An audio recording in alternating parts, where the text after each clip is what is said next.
buonasera a tutti. Diamo dunque inizio al Consiglio Comunale odierno. Come al solito informo che la seduta è diretta, webcam, quindi saluto anche il pubblico che ci segue da casa. Io nel pomeriggio ho ricevuto la comunicazione della consigliera Ret, che per motivi personali non poteva essere presente. Do comunque la parola al segretario. Prego. Buonasera. Florio Favero. Presente. Areghini Silvia. Barbisan Leonardo. Bertoncello Antonio. Bravo Bertilla. In arrivo. La consigliera Bravo ha comunicato che ha una mezz'ora di ritardo, ma arriva. Grazie. Dalla Bona Paolo. Drigo Irina. Mascarin Gastone. Morsanuto Angelo. Pizzolito Mario. Ret assente giustificata. Riccardo Rodriguez. Senatore Maria Teresa. In presente. Stival Renato. Terenzi Marco. Vindini Andrea. Zanuto Alessandra. Bene, scrutatori, allora nominiamo i consiglieri Drigo Irina, Stivale Renato e Zanuto Alessandra.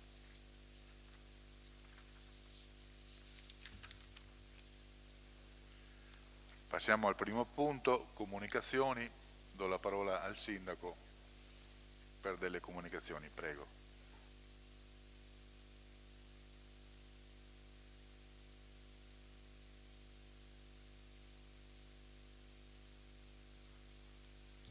Sì, buonasera a tutti. Comunicazioni anche importanti. La prima è che, come sapete, perché c'è stata una delibera di giunta, c'è stata l'approvazione del progetto di fattibilità tecnico-economica, perché la stazione appaltante, in questo caso l'ASVO, dovrà presentare e ha presentato ha confezionato un progetto per la partecipazione al bando PNRR per quanto riguarda la salvaguardia per quanto riguarda l'ecocentro in via dell'Artigianato. È nata anche una querela perché un giornale ha scritto, ma lo diciamo per chiarezza, ha scritto che l'ecocentro è vicino al complesso commerciale, quindi alla ex Carrefour, adesso Conad, perché anche Gruaro, ai noi, ha una via dell'Artigianato, e probabilmente il giornalista non è stato molto attento, sollevando le perplessità della popolazione e dei commercianti del posto, che ci ha telefonato perfino il sindaco di Gruaro. Quindi via dell'Artigianato è nella zona a ovest della Purina, nella nostra zona commerciale. 2 o 3 anni fa è stato fatto una permuta vendita con compensazione di questo lotto, proprio per creare un ecocentro all'avanguardia. Sono 3.745 metri quadrati per poter portare i rifiuti pericolosi, pile, vernici e quant'altro, da rifiuti domestici, e RAEE che sono pericolosi, e i RAEE elettrici ed elettronici. Verranno ricevuti i rifiuti urbani di diversi dalle normali frazioni raccolte con metodologia porta a porta, senza però processi di trattamento. Non si fanno processi di trattamento in questo ecocentro. È sempre un progetto di fattibilità approvato, è sempre un bando. Se andrà in porto poi ci saranno progetti definitivi esecutivi che specificheranno meglio, e quindi potremo vederlo, perché i progetti adesso di fattibilità molte volte si fermano a dei quadri economici con delle idee, non vanno neanche nel dettaglio, proprio perché la legislazione lo permette, e quindi lo vedremo meglio anche nella commissione preposta. Poi c'è un bando che abbiamo partecipato per la mitigazione del rischio idraulico e aumento della resilienza dei centri urbani nel nostro comprensorio. Era un bando che noi pensavamo di poter partecipare con una richiesta di 5 milioni di euro, e come ben sapete, perché fosse trapelato, ma al 31/12/2021 la popolazione di Portogruaro è di soli 24.800 circa, quindi siamo andati nella fascia sottostante, però la popolazione di Portogruaro nel tempo ha mantenuto questa oscillazione dai 24.500 ai 26.000, proprio c'è la fortuna o sfortuna di essere sotto per qualche decina. E quindi abbiamo rivisitato in velocità, il Consorzio di Bonifica ha cercato di estrapolare da questo progetto di 5 milioni il progetto da sotto i 2,5 milioni, e quindi si è valutato un progetto del potenziamento nel canale dei Sigari. Si tratta di 620 metri lineari che va dalla zona nord del viale Trieste fino in via Sardegna per collegarsi al collettore di via Sardegna. È un tombotto importante, 2,50 m per 2 metri, e quindi interessante dal punto di vista della capienza, perché diventa una laminazione di acque piovane, di acque pulite, proprio per non incorrere in allagamenti nei momenti di grande piovosità. Questo progetto, come anche gli altri, lo vedremo in commissione, perché la legislazione, ripeto, ci dà la possibilità di formulare la domanda solo da un punto di vista generale, non si va mai nel dettaglio, quindi poi vedremo se deve restare lì come pensato nel progetto di fattibilità, oppure potrebbe essere anche traslato in altre aree sempre della zona per ovvie questioni di convenienza idraulica. Lo valuteremo insieme al Consorzio di Bonifica e, ripeto, metteremo a conoscenza i consiglieri e la cittadinanza nella commissione. Quindi questo è 1.856.000 anziché quindi quasi 2,5, sotto i 2,5. Poi c'è un'altra comunicazione per quanto riguarda gli investimenti ASL, sono entrati nel giornale perché hanno fatto una comunicazione. Io ho sentito la direzione dell'ASL 4 e il dottor Filippi mi ha confermato quanto sviluppato, quindi 20 milioni di euro. È bene ancora una volta sottolinearlo, i passaggi che sono stati fatti, perché adesso entriamo nel merito e i fondi che sono stanziabili e stanziati dalla Regione Veneto in varie forme sono davvero sicuri. Quindi 20 milioni di euro, a tanto ammonta l'investimento messo in campo dall'ASL 4. Case di comunità sono 5 quelle finanziate con fondi PNR a Jesolo, San Donà, San Michele, Caole e Cavallino, e a Portogruaro con risorse proprie. Quindi la casa di comunità verrà realizzata nel Silos con fondi propri.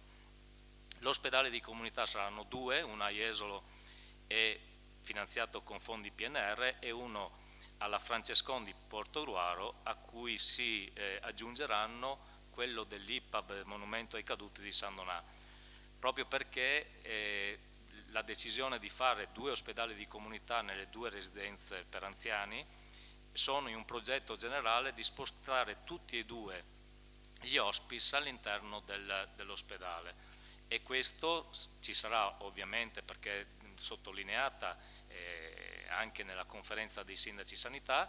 La Regione Veneto adesso, fra pochi giorni o fra pochissime settimane, entrerà nel merito anche di questo argomento e delibererà nel merito.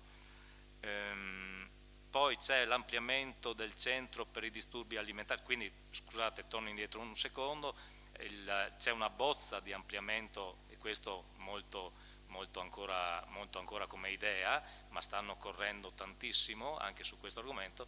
C'è una bozza di creazione di un nuovo ospedale di Portogruaro e un nuovo ospedale di San Donà. Significa fare delle grandi volumetrie, e per primo, in questa prima volumetria che si collocherà a est dell'ospedale attuale, poi ci saranno delle demolizioni importanti, però questa prima volumetria sarà proprio per la medicina e per l'hospice al piano terra. Ampliamento del centro per i disturbi alimentari del peso, la struttura in via della Resistenza a Portogruaro verrà ampliata dagli attuali 400 a circa 1000 metri quadrati e diventerà una cittadella per la cura dei disturbi alimentari. a breve ci sarà inizio lavori, verranno investiti anche in questo caso 1.200.000 euro. Il centro della procreazione all'interno dell'ospedale di Portogruaro avrà una sede dedicata e provvista con tutti i comfort. Gli attuali spazi che sono nei vari posti dell'ospedale verranno concentrati in un'area dedicata, quindi centro per la procreazione medicalmente assistita. È un tema molto importante, troppo spesso poco considerato, però molto spesso richiesto dalle giovani coppie.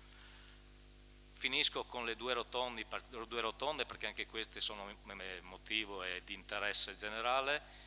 Abbiamo avuto un colloquio sia alla Veneto Strada con l'ingegner Zattoni e abbiamo avuto un incontro con l'assessore Geronazzo e anche con l'ANAS, che sono venuti qui a Portogruaro, con l'ingegner De Cesbron delle Granellè, e tutti e due hanno dato una risposta positiva. La rotonda di Pradipozzo verranno iniziati i lavori entro fine anno e i lavori continueranno per 5 mesi, non di più, 5 massimo 6 mesi.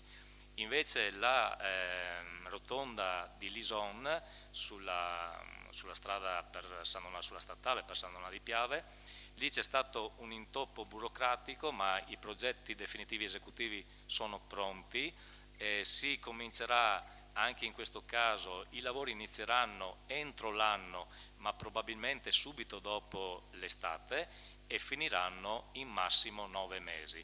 Quindi le due rotonde per il 2023 saranno tutte e due realizzate, proprio perché i progetti ci sono. Sulla rotonda di Portogruaro noi abbiamo dato la conferma che ci sarà una collaborazione, diciamo un cofinanziamento minimo per quanto riguarda l'esproprio su 1 milione di euro, sono circa 40.000 per poter velocizzare anche questo passaggio.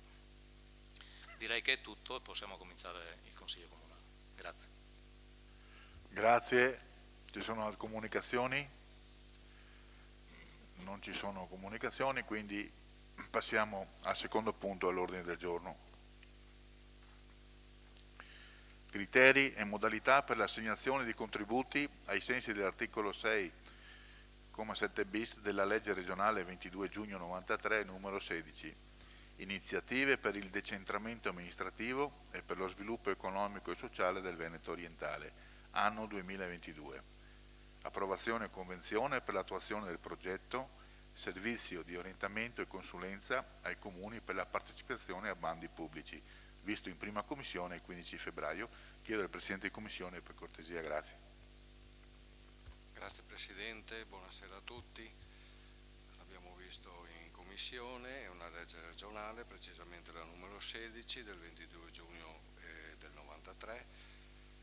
Praticamente la Regione promuove la realizzazione di iniziative per il decentramento amministrativo e lo sviluppo economico-sociale nel Veneto orientale, inteso come tutto il territorio nord-orientale della città metropolitana di Venezia. Tutto l'impianto normativo è stato rivisitato in quanto proposto e condiviso nella conferenza dei sindaci. I comuni sono 22, di cui Caorle è capofila. Il costo del progetto di 193.764.000 euro, il cui contributo è dell'80% nella forma di 150.000 euro. In tutto delle spese preventivate e ammesse per ogni singolo progetto. Questo contesto di riferimento appunto è per l'annualità 2022. Grazie consigliere Barbisan. Apriamo quindi il dibattito, anzi il Sindaco so che voleva fare dei approfondimenti, prego. No, volevo fare solo un po' di riassunto prima del voto, che è velocissimo. Se posso ritorno alla comunicazione, perché me la sono dimenticata una che è importante, e che è quella che la Fondazione ITS Academy Mechatronic Veneto ha accolto la proposta dell'amministrazione comunale e dell'ITIS di Portogruaro di aprire un percorso insieme di meccatronica che sostituisce la scuola di Udine di prima. Quindi la fondazione è completamente veneta, una fondazione ben strutturata, e fra pochi giorni ci sarà una formale formale intendimento per poter proseguire. Sappiamo benissimo che l'ITS quanto valga per le nostre industrie, per le nostre attività, per le nostre aziende artigianali, e questo potrebbe anche essere messo in stretta relazione con le proposte che farà a breve anche in quest'anno, in questo prossimo anno, la Polis, proprio perché deve essere anche in questo caso un approfondimento del mondo del lavoro. Tornando al punto all'ordine del giorno, la Conferenza dei Sindaci del Veneto Orientale ha discusso le priorità e i temi rilevanti per la valorizzazione e lo sviluppo del nostro territorio di riferimento e ha pensato bene quest'anno che anziché fare dei progetti concreti come sono stati fatti negli ultimi 2 anni, uno per quanto riguarda la mobilità lenta e l'altro per quanto riguarda la mobilità, sono stati 2 bei progetti, pensate soltanto che la mobilità lenta, i comuni sotto i 5.000 abitanti hanno ripreso proprio questo progetto di fattibilità approvato dalla Conferenza dei Sindaci, ci stanno lavorando ancora oggi, stanno confezionando dei pacchetti insieme proprio per far diventare questi comuni insieme dei comuni fittizi virtuali di sopra i 15.000 abitanti e stanno riprendendo proprio quei progetti di fattibilità approvati dalla Conferenza dei Sindaci. Questo significa che può essere che fra 5 anni, 4 anni, tutto quel progetto dei 22 comuni possa essere realmente realizzato. Se la fortuna vuole, un cittadino di Portogruaro, proprio per questo passaggio anche dei piccoli comuni, potrebbe prendere la bicicletta in piazza della Repubblica a Portogruaro e arrivare tramite le piste ciclabili un po' del master plan e un po' dei comuni fino al faro di Lignano, perché la pista ciclabile arriva a Fossalta, da Fossalta si collega col master plan da Alvisopoli a Pozzi, da Pozzi si alza sul fiume, sul tagliamento fino al faro di Bibione, prende il traghetto e va dall'altra parte e arriva al faro di Lignano. Diventerebbe una delle piste molto, molto importanti, una delle più belle piste che ci sono nel nostro territorio, e anche lì dovremo fare un ragionamento turistico, perché anche lo yacht che faremo nascerà, si aprirà fra poco a Portogruaro, magari anche con una piccola sede per il ciclobike, che diventa una delle risorse future per tutti i comuni, diventa molto importante. E allora in questo senso abbiamo deciso come Conferenza dei Sindaci di approvare un progetto di servizio di orientamento e consulenza ai comuni per la partecipazione a bandi pubblici, quindi diventa una struttura di consulenza che ha un costo totale di 193.000 euro, cofinanziati dai comuni e finanziati dalla Regione per 155.000 euro. Il comune capofila è Caorle, in questo caso c'è una rotazione fra i vari comuni. 2 anni fa era San Donà di Piave, l'anno scorso quel master plan viabilità era Portogruaro, quest'anno per la consulenza dei bandi sarà Caorle. Ci sarà una cabina di regia come in tutti gli anni, e in questa cabina di regia ovviamente c'è sicuramente la nostra città. I comuni sono ovviamente tutti i comuni della Conferenza dei Sindaci. Il progetto deve essere terminato entro il 15 novembre del 2022, saranno sostenuti dal comune capofila e ci saranno circa 30 consulenze, e quindi, dicevamo anche in commissione, quasi sicuramente più di una a testa, ma almeno un bando che potrà essere confezionato da questa struttura, che è una cosa importante non solo per noi, perché possiamo chiedere un aiuto in questi momenti perché abbiamo tanti bandi che stiamo affrontando, ma soprattutto anche dai comuni più piccoli. La durata della convenzione è 1 anno, e questo passaggio è stato ben visto anche dalla Regione Veneto, proprio perché tutti quanti crediamo come non mai alla potenza e alla capacità di far cambiare le nostre città e nei nostri piccoli comuni attraverso i PNR. Grazie. Grazie, signor Sindaco. Apriamo e salutiamo anche la consigliera Bertilo Bravo che ci ha raggiunto adesso. Apriamo il dibattito, se ci sono interventi. Non ci sono interventi. Sì, appunto, consigliere Terenzi, a lei. Sto seduto, se mi consegno, grazie. Sì, buonasera a tutti, grazie Presidente, saluto i colleghi, saluto anche i cittadini collegati. Dunque, questa è una delibera interessante, importante e ovviamente soprattutto tenuto conto del contesto, che mi pare di poter dire sia caratterizzato dalla progettualità di livello europeo, ma non solo, insomma, cioè anche di derivazione europea, ma che transiti attraverso la regione. Quindi da questo punto di vista non si può che approvare la finalità e l'orientamento di questo progetto. Annoto anche come in diversi altri territori del nostro Paese i comuni associati abbiano in qualche modo percorso una strada analoga. Noi abbiamo un punto di forza importante, che è la legge 16, e da tempo, in modo anche lungimirante, questo territorio si è strutturato anche da un punto di vista istituzionale.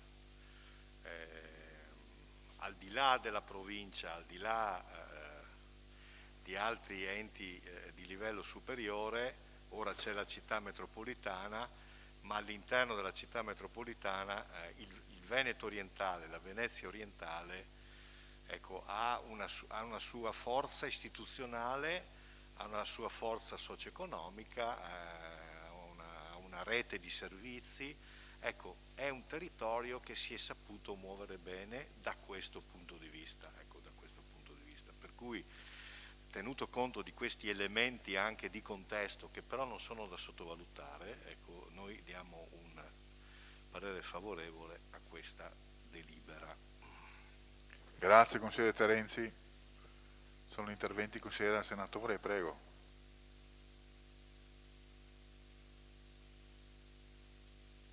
Grazie Presidente, saluto i cittadini che ci stanno seguendo da casa, signor Sindaco, consiglieri, componenti di giunta e assessori. Evidentemente questa delibera non può essere altro che un ottimo passo in avanti verso la condivisione di una serie di progetti, di percorsi che l'intera conferenza dei sindaci sta facendo ormai da tanti anni attraverso la già menzionata legge 16. Il fatto rilevante rispetto a questa delibera riguarda la condivisione di una progettazione che sarà specifica per ogni singolo comune. La differenza rispetto ai precedenti sovvenzionamenti della Regione Veneto riguarda proprio la metodologia, la metodica della delibera che andremo a verificare per l'approvazione. Se prima si parlava di affidare a un pool la redazione di progetti, oggi si parla di individuare un pool che supporti i singoli comuni per la stesura dei progetti dedicati al PNR. Mi sembra un ulteriore passo avanti verso la condivisione, ripeto, da parte di tutti i comuni della conferenza dei sindaci di un metodo di lavoro condiviso. Sappiamo bene, ma è stato detto più e più volte, che sarà fondamentale guardare a delle buone pratiche che mettano insieme i comuni di varie zone. Si parla di unione dei comuni, si parla di unione dei servizi, probabilmente sono cose molto difficili da fare, molto difficili da attuare, perché siamo ancora in un periodo nel quale il singolo campanile è importante per la comunità, però ci sono pratiche, prassi che possono far raggiungere obiettivi importanti a tutto il nostro territorio. E quindi ben venga questa delibera. Ringrazio anche, mi perdoni, mi ricollego alle comunicazioni, riguardo, lo so che non sono in tema Presidente, ma mi consenta di dirlo, ringrazio il signor Sindaco per le comunicazioni che ha fatto, puntuali e precise circa degli argomenti che in questo periodo hanno molto infiammato anche le opinioni, quindi una precisazione da parte del primo cittadino diventa indispensabile anche dal punto di vista politico. Quindi stasera abbiamo ben capito come le risposte alle domande possono arrivare in maniera precisa e puntuale, e di questo ringrazio il Sindaco. Grazie consigliere senatore. Prego il signor Sindaco.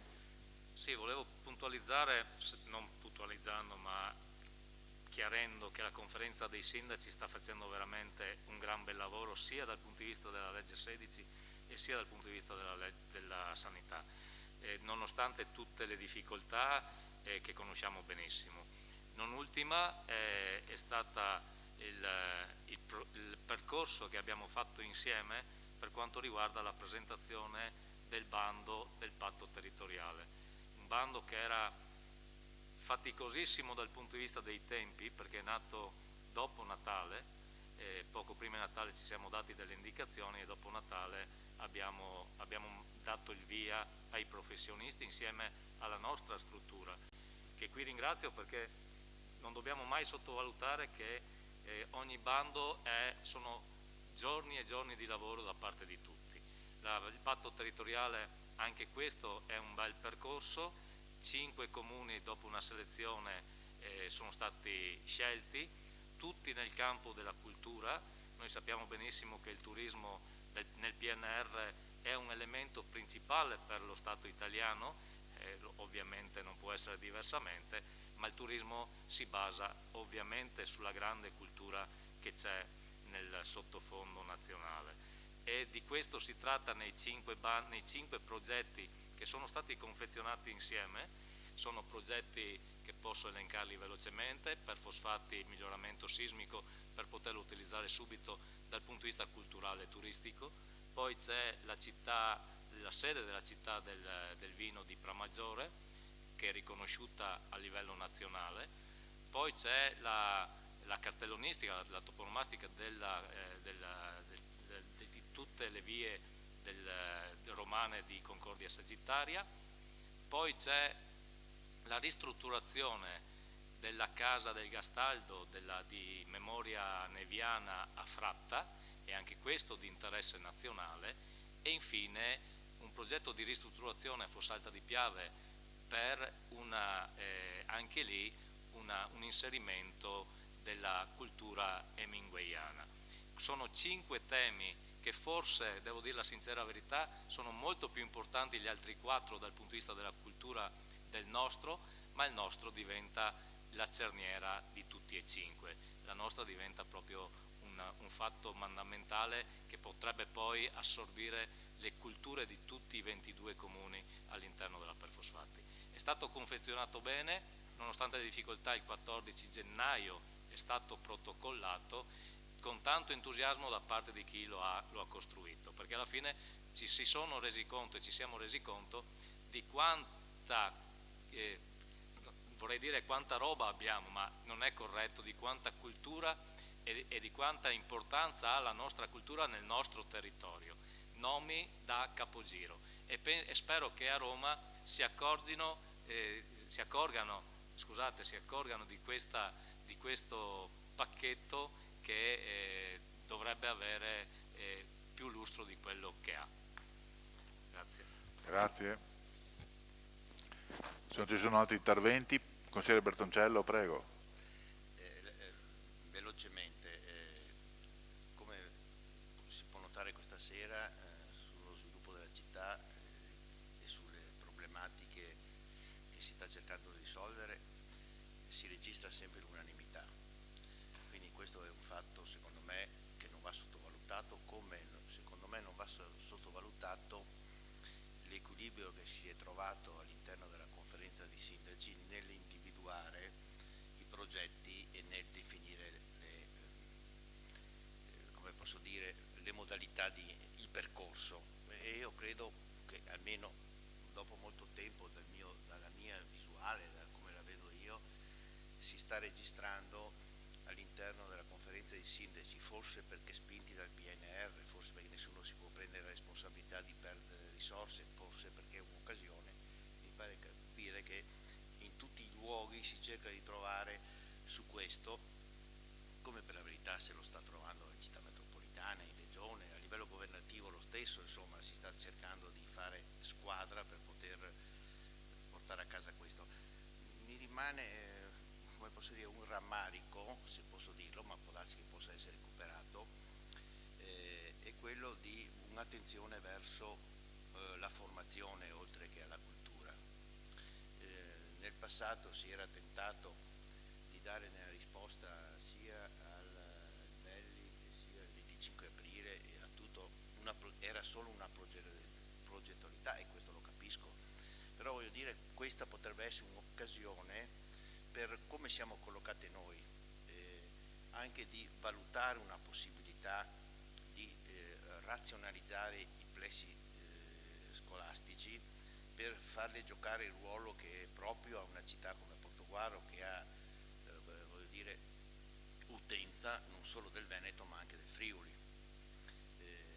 Questo mi è venuto in mente anche perché stamattina, mi pare di aver letto stamattina di aver letto sul giornale che le iscrizioni del 22-23 ai licei superano il 50% di studenti a Portogruaro, e poi c'è un articolo che merita di essere letto, perché io credo che Portogruaro non possa rinunciare al ruolo che ha sempre avuto negli istituti superiori, e quindi se si riuscisse a reperire, cogliere l'occasione rispetto alla progettualità passata, anche la possibilità di finanziamento all'interno del PNRR o attraverso altri strumenti, io credo che questa cosa per Portogruaro, cioè un'attenzione alla formazione, sia una cosa abbastanza importante. Così messa assieme, se si riuscisse a risolvere il problema del polo umanistico, del polo tecnico-tecnologico, e liberare Palazzo Fasolo come luogo a disposizione degli studenti, sarebbe una bella cosa. Nel passato, trattandosi di competenza della città metropolitana, l'interlocuzione col comune, visto che ci sono anche relazioni col comune rispetto alla proprietà del D'Alessi, potrebbe essere una cosa utile e condivisa anche dalla città metropolitana. Grazie consigliere Bertoncello, prego. Questa sera ci sono sempre, gli ultimi 15 giorni sono pieni di novità. Per quanto riguarda la formazione, abbiamo chiuso il cerchio, abbiamo trovato l'accordo, l'università infermieristica porterà il primo anno, dal prossimo anno, da 70 unità, da 70 allievi del primo anno a 120.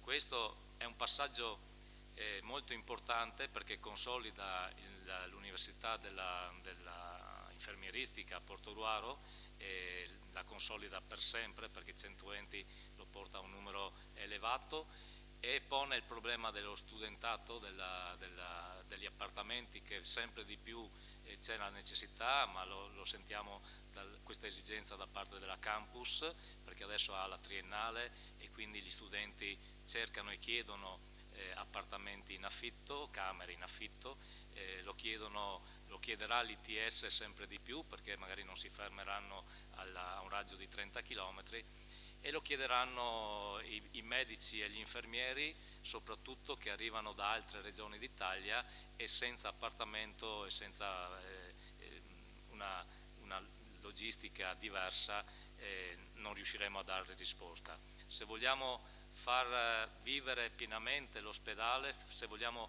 far crescere l'università, questo è uno degli argomenti principali che dovremo affrontare, e cioè lo studentato per studenti e per lavoratori che affrontano la loro attività lavorativa anche per brevi periodi. Non dobbiamo lasciarlo all'occasione, e cioè di dire ci sono tanti appartamenti sfitti, perché questo non funziona in un sistema complesso come questo. Dobbiamo ragionare un po' più in alto e cercare di avere soluzioni più importanti e più stabili. Grazie. Consigliere Bertoncello, secondo intervento. No, due battute. Lei, signor Sindaco, ci rassicura che si sta interessando a reperire i luoghi deputati a poter svolgere il corso di infermieristica di 120 posti.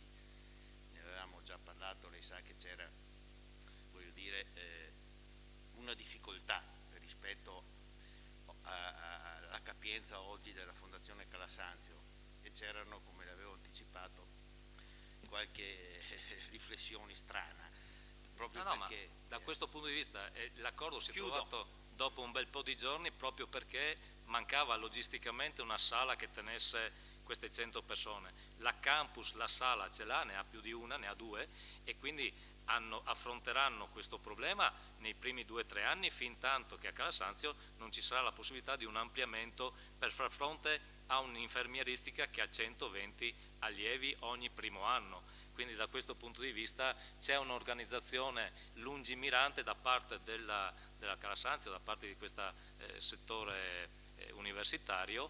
A fronte di questo c'è la campus e il Marconi che daranno soluzioni tempestive. Grazie. Allora, se non ci sono altri interventi, poniamo in votazione il provvedimento, che è favorevole, l'unanimità favorevole, anche l'immediata esecutività, quindi la riteniamo. Il provvedimento è approvato. Grazie.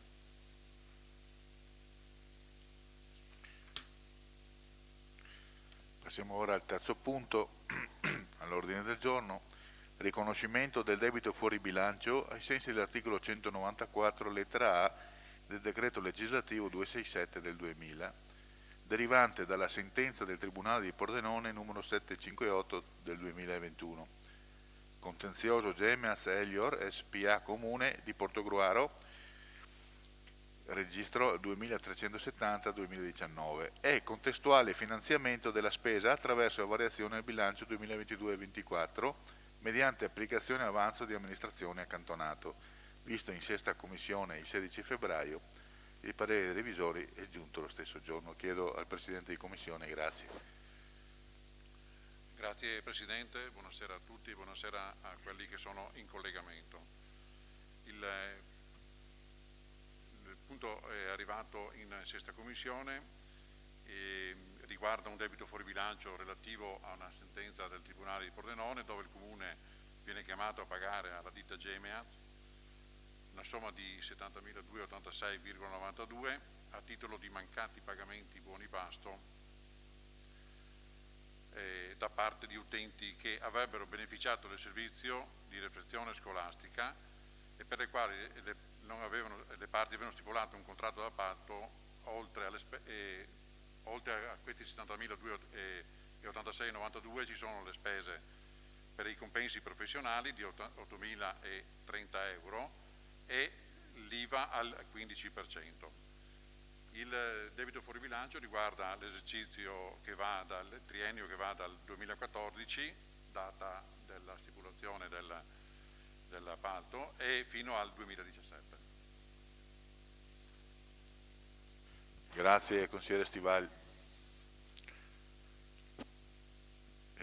So che il segretario aveva anche la documentazione, vi è stata fornita come avevate richiesto, e quindi sì, Presidente. e voleva fare forse anche una riflessione tecnica, se non sbaglio, il segretario, per completare, diciamo, la cosa. Allora, buonasera a tutti. Tecnicamente questo è un riconoscimento di un debito fuori bilancio che è stato oggetto di numerose pronunce da parte dei conti, e l'ultima è la deliberazione numero 27 delle sezioni autonomie del 2019, appunto delle sezioni autonomie, quindi è la più eminente giurisdizione il soggetto più eminente che può esprimersi attraverso una deliberazione. Ci sono le varie sezioni regionali, questa è la sezione che si trova a Roma e quindi dove vengono raccolte un po' tutte le istanze da parte di tutte le sezioni delle Corti dei Conti delle regioni. Una riflessione va fatta soprattutto perché questa è una sentenza provvisoriamente esecutiva ed è regolata espressamente dall'articolo 194,1 lettera A del 267 del 2000. Questo cosa vuol dire? Vuol dire che questo riconoscimento di un debito fuori bilancio non ha una natura costitutiva come gli altri casi previsti, ma ha una natura semplicemente ricognitoria. C'è stata una sentenza dove un'amministrazione comunale ha deciso di ricorrere perché pensava giustamente di avere delle pretese da essere soddisfatte e quindi ha pensato di difendersi in una causa dove pensava di avere ragione. Come sempre nelle sentenze i giudici non si sa mai quello che decidono, in questo caso non ci ha dato ragione e di conseguenza si è arrivati a una sentenza negativa per il comune. Sentenza che quindi ha deciso su un an e su un quantum e quindi in questo momento noi non possiamo altro che fare una cosa, riconoscerla e legittimare il pagamento. Non andiamo a decidere né sull'an né sul quantum, questo è già stato deciso da un giudice e poi ci sarà una procura della Corte dei Conti che deciderà le responsabilità, perché la delibera va in procura della Corte dei Conti dove verrà avviata un'istruttoria e sarà questa che deciderà di chi saranno le responsabilità. Certamente non di un consiglio comunale che andrà a riconoscere un debito che si è venuto a creare, che deve essere semplicemente riportato nell'alveo ordinario del bilancio e quindi ha una natura appunto ricognitoria. Ricognitoria vuol dire che legittima un pagamento. Presupposto per pagare è in questo caso riconoscere il debito, perché questo ci chiede la legge, non è una cosa particolare, è una sentenza che è provvisoriamente esecutiva perché scaturisce da un giudizio di cognizione di opposizione a un decreto ingiuntivo che l'abbiamo fatto noi, è una sentenza provvisoriamente esecutiva. Provvisoriamente esecutiva non vuol dire che sia una sentenza definitiva. Perché? Perché la sentenza non è mai stata notificata al nostro difensore. Questo vuol dire che se fosse stata notificata, la sentenza è stata depositata in cancelleria del Tribunale il 23 di novembre. Ci sono 6 mesi di tempo per proporre appello qualora l'amministrazione ritenesse che ci siano fondati motivi per proporre un appello, e su questo potremo parlarne. Perché dico che potremo parlarne? Perché non è stata notificata. Se non è stata notificata non decorrono i termini brevi per proporre appello, che consistono in 30 giorni, e quindi decorrono i termini lunghi, che sono di 6 mesi, e quindi il termine per proporre eventuale appello scade il 23 di maggio. Inoltre, se noi non paghiamo, esporremo in questo momento l'ente a un danno ulteriore, derivante da che cosa? Dalla notificazione di un atto di precetto, in quanto ci sono 2 strade, una che riguarda appunto l'appello ed è una cosa, ed è la notifica della sentenza al nostro difensore, però controparte potrebbe notificare la sentenza anche a noi, insieme con che cosa? Insieme con l'atto di precetto, che è il primo atto del processo di esecuzione. Perché? Perché vogliono i soldi, quindi il fatto di non pagare adesso esporrebbe tutti a delle responsabilità, perché esporrebbe anche la responsabilità sul fatto che verrebbe a essere prodotto un atto di precetto che ha delle spese legali eccetera eccetera, è solo un aggravio del procedimento, e pagare non vuol dire in questo momento precludersi la possibilità di fare un eventuale appello, perché siamo ancora nei termini. Certamente sarebbe, anche se decidessimo di proporre, qualora decidessimo di proporre, io ritengo da avvocato che non ci siano i presupposti per come è stata pronunciata la sentenza di primo grado, però di questo magari abbiamo il tempo di parlarne insieme. Io ritengo che non pagare adesso ci esponga tutti a delle, e soprattutto il Consiglio Comunale, a delle responsabilità che riguardano gli interessi e appunto lato di precetto.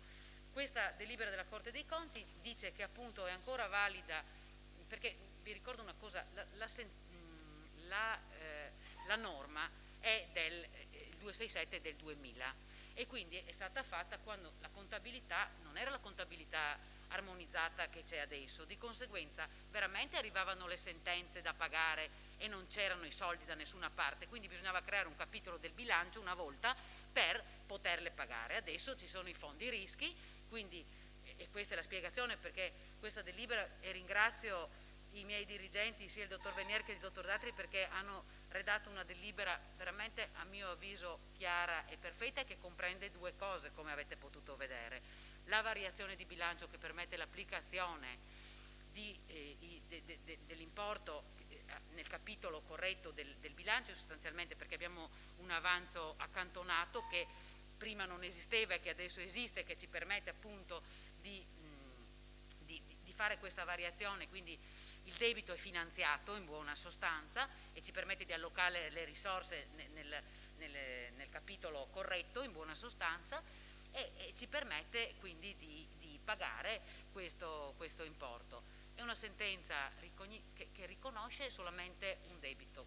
Questa delibera, dopo una notevole attività che si basa sull'attività delle varie sezioni, dice semplicemente: il pagamento di un debito fuori bilancio rinveniente da una sentenza esecutiva, che è la nostra, deve sempre essere preceduto dall'approvazione da parte del Consiglio dell'ente della relativa deliberazione di riconoscimento, che in questo caso è un atto meramente ricognitivo, non costitutivo, ed è un presupposto, passatemi il termine, contabile per consentire la liquidazione e per consentire di allocare nella sede corretta del bilancio l'importo. Non si decide sull'anno, non si decide sul quantum, non si decide nel merito di niente. Nel merito si è espressa la sentenza e nel merito si esprimerà la Corte dei Conti in sede giurisdizionale, perché la Procura farà le sue indagini. Ma intanto il Consiglio Comunale, riconoscendo questo debito, legittimerà il pagamento e quindi garantirà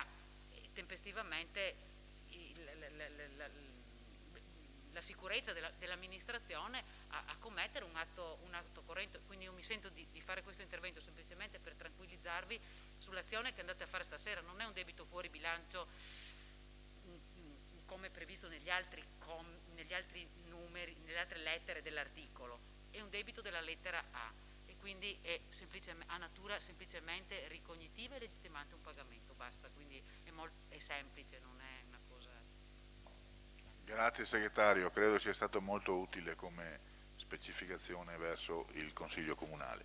Apriamo comunque il dibattito perché poi ci sono anche altri aspetti e quindi chiedo, prego consigliere Rodriguez.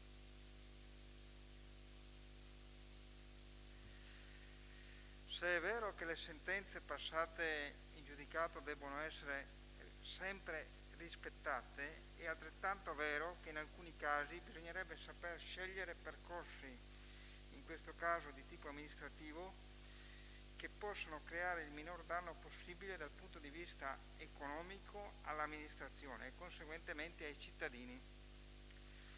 La Gemeaz Elior SPA nel luglio 2019 aveva presentato ricorso al Tribunale contro il Comune di Portogruaro per i mancati pagamenti dei buoni mensa da parte degli utenti beneficiari del servizio. Il Tribunale aveva quindi emesso un decreto ingiuntivo chiedendo al Comune di versare la somma complessiva di 70.286,92 euro, oltre agli interessi di mora e spese legali pari a 2.500 euro. Gli insoluti erano riferiti agli anni scolastici 2014-2015, 2015-2016, 2016-2017 e alla relativa proroga fino al 31 dicembre del 2017. All'epoca, questo è vero, i pagamenti avvenivano attraverso l'acquisto di buoni pasto cartacei che potevano anche essere smarriti o non conteggiati.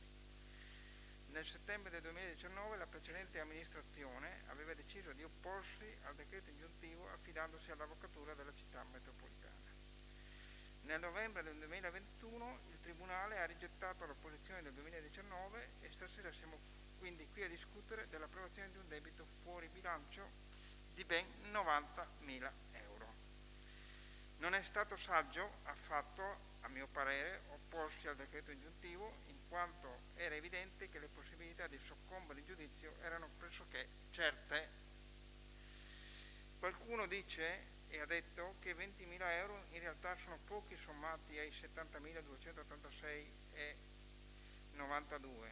Io non sono assolutamente d'accordo, perché con questi 20.000 euro di ulteriore esborso oggi si sarebbero potuti aiutare ulteriormente dei nuclei familiari, e sono tanti, ve lo garantisco, io che ne vedo tante di persone giù, che hanno difficoltà a pagare il recente stratosferico aumento delle bollette di gas e luce.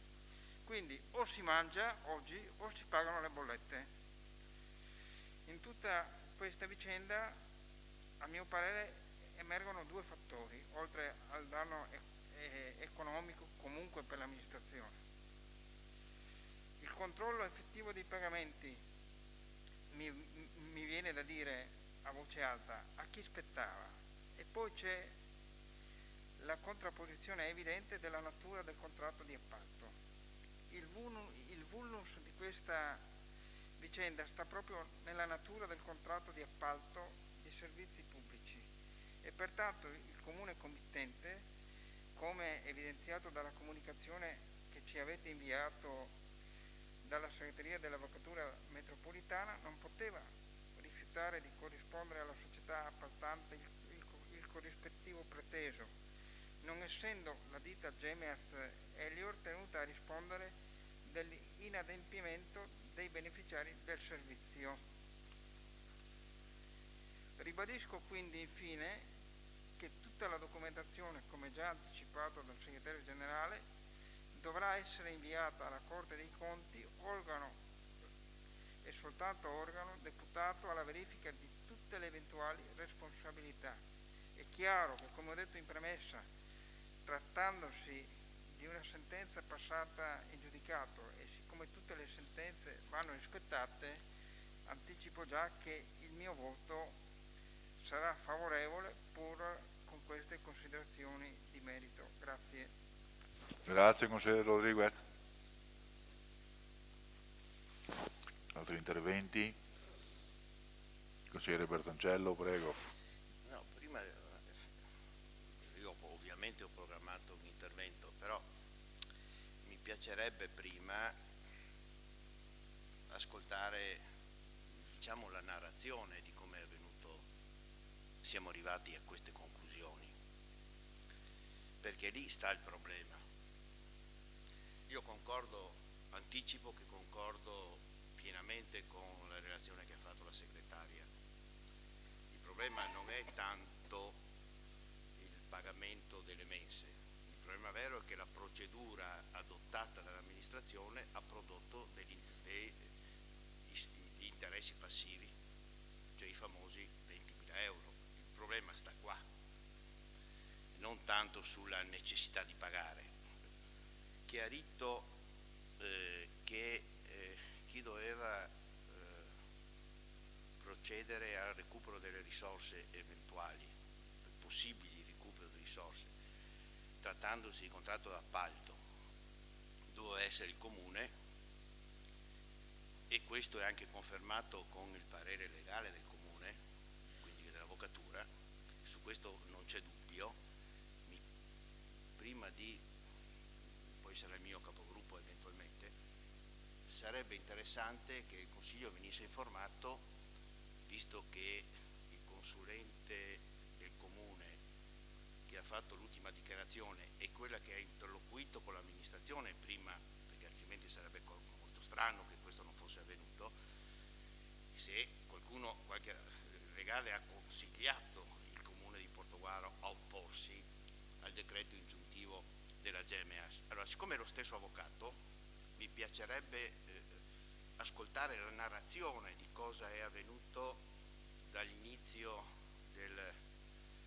dalla fine anno scolastico 2015, che poi si è prodotto una certa situazione nel 2017, nei 3 anni successivi, cosa è intervenuto, perché noi non abbiamo la documentazione di questo, perché ci avete trasmesso solamente la sentenza e l'ultimo parere, ma il comune ha agli atti, voglio dire, l'interlocuzione anche scritta nei rapporti tra il consulente del comune, che è lo stesso di quello che è giunto a delle conclusioni, per avere la narrazione completa. Io l'ho chiesto in commissione, ma mi è stato detto che non c'era, o meglio, c'era ma non ci è stata trasmessa. L'ho chiesta anche al dirigente, ma ha detto che agli atti non risulta, ma è appena arrivato. Va bene, senza farla lunga, sarebbe necessario, prima di arrivare alle conclusioni e alle decisioni, che ci venisse spiegato meglio quali sono state le motivazioni e come si è arrivato a oggi, a questa approvazione.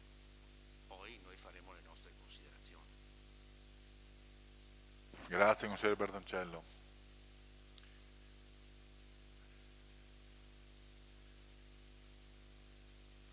Ci sono altri interventi?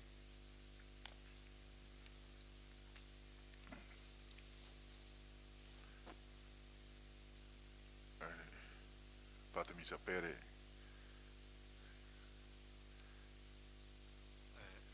Presidente, scusi. Sì. Il collega Bertoncello ha fatto una richiesta, cioè che qualcuno o un organo tecnico o un organo tecnico politico, l'assessorato di riferimento, relazioni e in qualche modo faccia la narrazione, anche perché la relazione introduttiva del Presidente di Commissione è stata veramente troppo sintetica, cioè io credo che i cittadini nemmeno abbiano compreso di cosa stiamo parlando. Ecco, qui allora è vero che l'abbiamo vista in commissione, ma ancora una volta sotto l'aspetto meramente tecnico di bilancio, al che abbiamo dovuto chiedere ulteriore documentazione per capire noi stessi, ecco, di cosa stavamo parlando. Ma credo che in questo Consiglio sia doverosa una narrazione di quello che è accaduto e dei passaggi, come ha detto il collega Bertoncello, che si sono manifestati a riguardo, ecco, di modo che poi anche la discussione possa articolarsi in base anche a questa narrazione, insomma, ecco, che credo sia utile e necessaria non già e non solo per questo Consiglio, ma anche per i cittadini.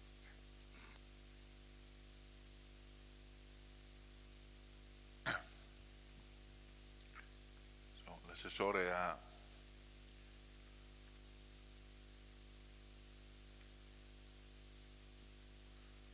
Prego. Io ho trasmesso la documentazione a me disponibile. La vicenda, penso che l'abbiate vista, nasce da una interpretazione del contratto sottoscritto nel 2014, dove ad una contestazione di Gemeaz su mancati pagamenti viene letto da parte dell'amministrazione comunale il contratto come un contratto sì di appalto, ma con riferimento all'articolo 14 del contratto, se non sbaglio, si riteneva che il Comune dovesse semplicemente corrispondere a Gemeaz le differenze tariffarie e i buoni mensa degli insegnanti.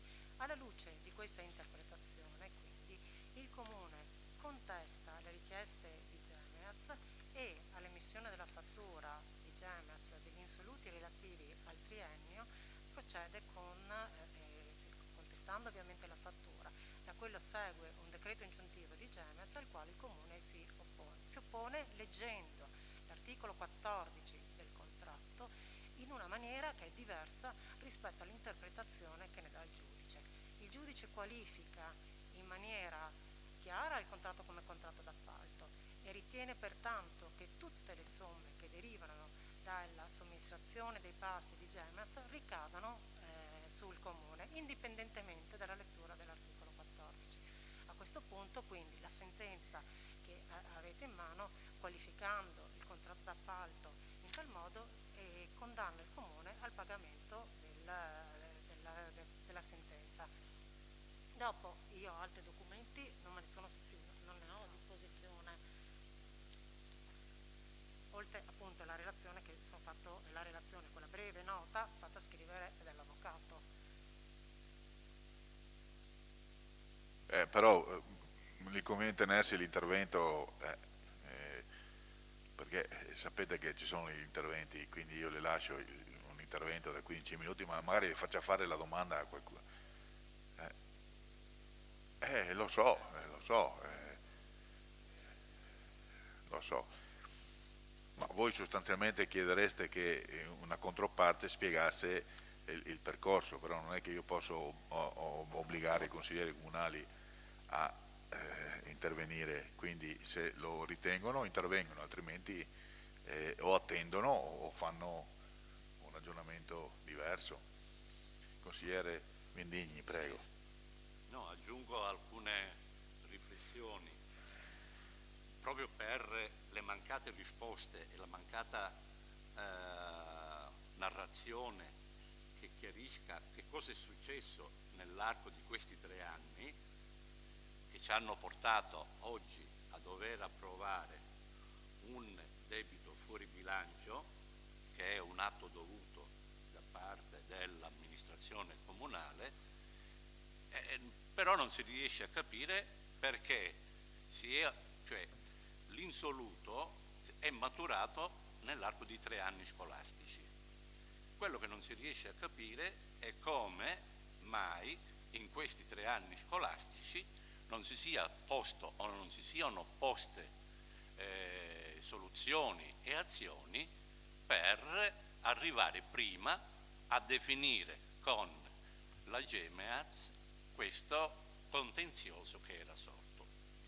Anche perché, come faceva notare prima il consigliere Bertoncello, se l'avvocato che ha sostenuto l'amministrazione comunale dal 2015 fino al 2017, nel momento in cui è arrivata l'istanza da parte della GEMEAZ di rientrare di quanto doveva avere, se l'avvocato è lo stesso, io credo che l'avvocato abbia espresso la sua opinione e le sue perplessità forse anche a quell'epoca, anche perché nell'ultima comunicazione del 14 febbraio si dice che la prognosi circa l'esito di un eventuale gravame, l'avete letto, della sentenza, oltre che essere connotata dall'ordinario grado di aleatorietà, deve tener conto in questo specifico caso della difficoltà di scardinare per via giudiziale l'inquadramento giuridico fornito dal giudice di prime cure sulla base di una ricostruzione fattuale e regolatoria della fattispecie difficilmente controvertibile. Cioè l'avvocato dice: fermatevi qua, perché difficilmente si riuscirà in caso di ricorso a poter vincere in tribunale. Presumo che l'avvocato, ed è questo quello che vogliamo capire, questa posizione di forte dubbio, anzi di consapevolezza da parte dell'avvocato, che aveva tutti gli strumenti giuridici per capire, in presenza di una gara d'appalto che demandava all'appaltatore, in questo caso il comune, la responsabilità e l'onere di dover coprire eventuali insolvenze, se l'ha fatto presente all'amministrazione dell'epoca e quindi alla maggioranza e all'amministrazione che governava in quel triennio, o non l'ha fatto presente. Ed è questo che vogliamo capire, ed è questo quello che manca nella narrazione. Le interlocuzioni che ci sono state interlocuzioni chiare, definite, precise, oppure no? Se da questo punto di vista ci sono elementi nuovi che non sono a nostra conoscenza, è bene che i consiglieri comunali, per poter votare serenamente, vengano aggiornati e le comunicazioni siano fatte in maniera chiara e diretta. Grazie consigliere Mendini. Consigliere senatore, prego.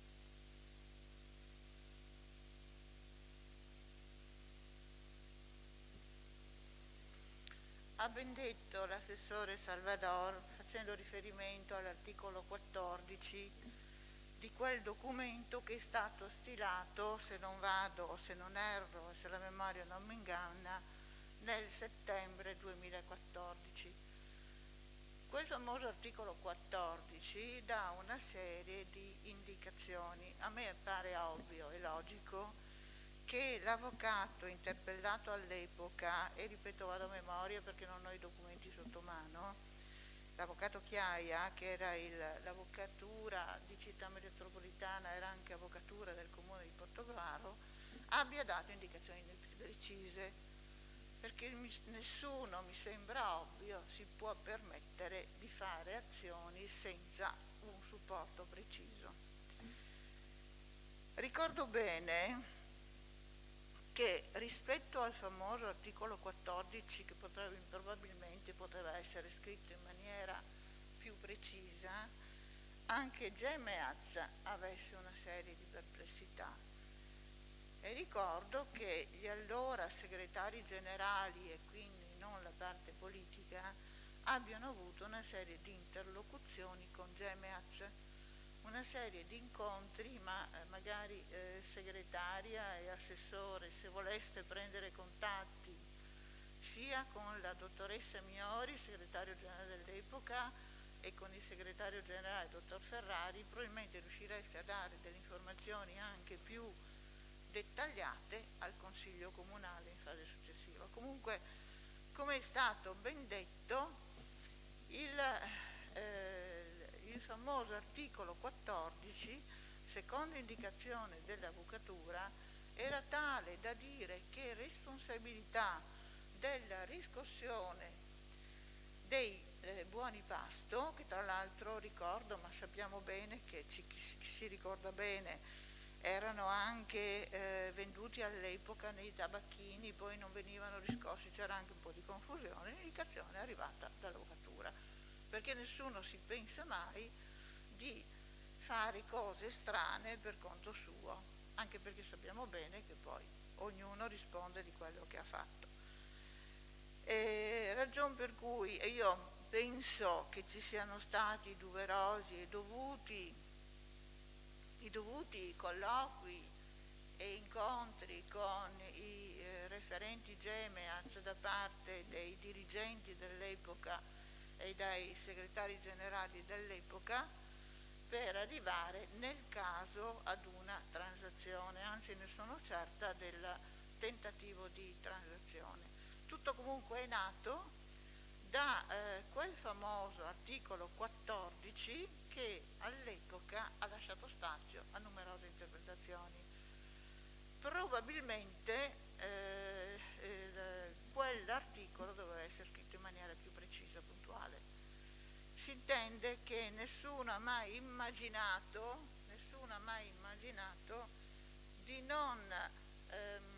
di far ricadere eventuali responsabilità sui cittadini di Portogruaro, perché se la Gemeaz, sono vicina, se la Gemeaz, vado a memoria, ripeto perché non ho neanche io i documenti sotto mano, se la Gemeaz era tenuta a mandare note di sollecito, in qualche modo doveva essere tenuta anche a riscuotere, altrimenti non si capisce, ma questa è un'idea mia, ma magari chiedo alla segretaria di approfondire, non si capisce per quale motivo non avrebbe dovuto farlo il Comune di Portogruaro, quello di inviare le note di sollecito. Invece chi era tenuto a inviare le note di sollecito era la Gemeaz. Io credo che le indicazioni dell'Avvocatura, nella fattispecie dell'Avvocato Chiaia, secondo la lettura dell'atto, anzi suppongo perché all'epoca penso sia stato corretto così, fossero corrette. Se in questo caso l'Avvocato Chiaia ritiene, da come ho sentito dire dal consigliere Bertoncello, perché non so questo, l'Avvocato Chiaia ha inteso indicare al Comune di Portogruaro di non proseguire, sarà stata data questa indicazione alla luce degli atti attualmente presenti. Alla luce degli atti allora presenti c'era l'indicazione da parte dell'avvocato di opporsi all'arrivo all'ingiunzione di pagamento delle fatture emesse da Gemeaz, che se non ricordo male sono arrivate tutte in contemporanea o a poca distanza di tempo. Mi sbaglio? È arrivata una fattura che è onnicomprensiva per tutto. Quindi quando si dice di ricostruire è corretto, perché anch'io avrò piacere magari di ripercorrere tutta la strada, perché ripeto, la parte politica ha fatto il suo corso, la parte tecnica come sempre fa il suo corso, ma questa è quanto ricordo io dell'epoca. Nessuno, ripeto, ha mai avuto intenzione di far ricadere eventuali responsabilità di recupero crediti sui cittadini, perché Gemez avrebbe potuto farlo sui cittadini, quindi era corretto osporsi ad una metodica secondo noi all'epoca scorretta, perché fare arrivare una fattura di quanto è arrivata tutta insieme? Quanto? All'improvviso è arrivata una fattura di 72.000 euro. Tra l'altro poi io non ero ovviamente presente a tutti gli incontri, agli incontri erano ovviamente presenti i dirigenti. So che anche all'interno di Gema ci sono stati problemi di passaggi, di dirigenza, non di dirigenza, quindi c'erano delle situazioni particolari nel corso dell'epoca. È cambiata, quando è cambiata la proprietà? No, o 17, comunque c'era qualcosa, sì. Quindi la storia anche di Gemez non era esattamente lineare. Se l'avvocato Chiaia ci ha dato l'indicazione di opporci al pagamento di 70.000 euro, probabilmente dei motivi precisi c'erano, anzi io credo che ci fossero sicuramente dei motivi precisi. Grazie consigliere senatore, prego segretario. Sì, niente, per precisare che appunto nell'opposizione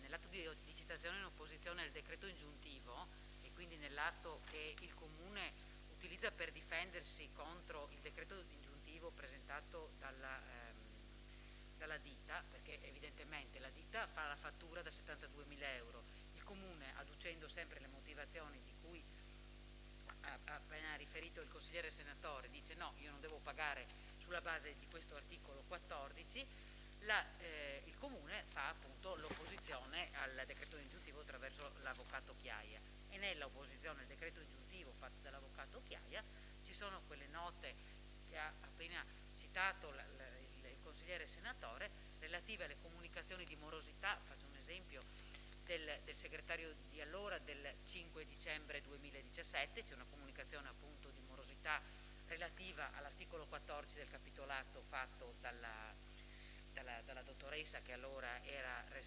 dirigente di area e segretario generale, e c'è tutta una serie di comunicazioni, sempre come ricorda giustamente il consigliere senatore, relativa appunto a questa interpretazione dell'articolo 14. È proprio sull'interpretazione dell'articolo 14 che si è basata l'opposizione al decreto ingiuntivo da parte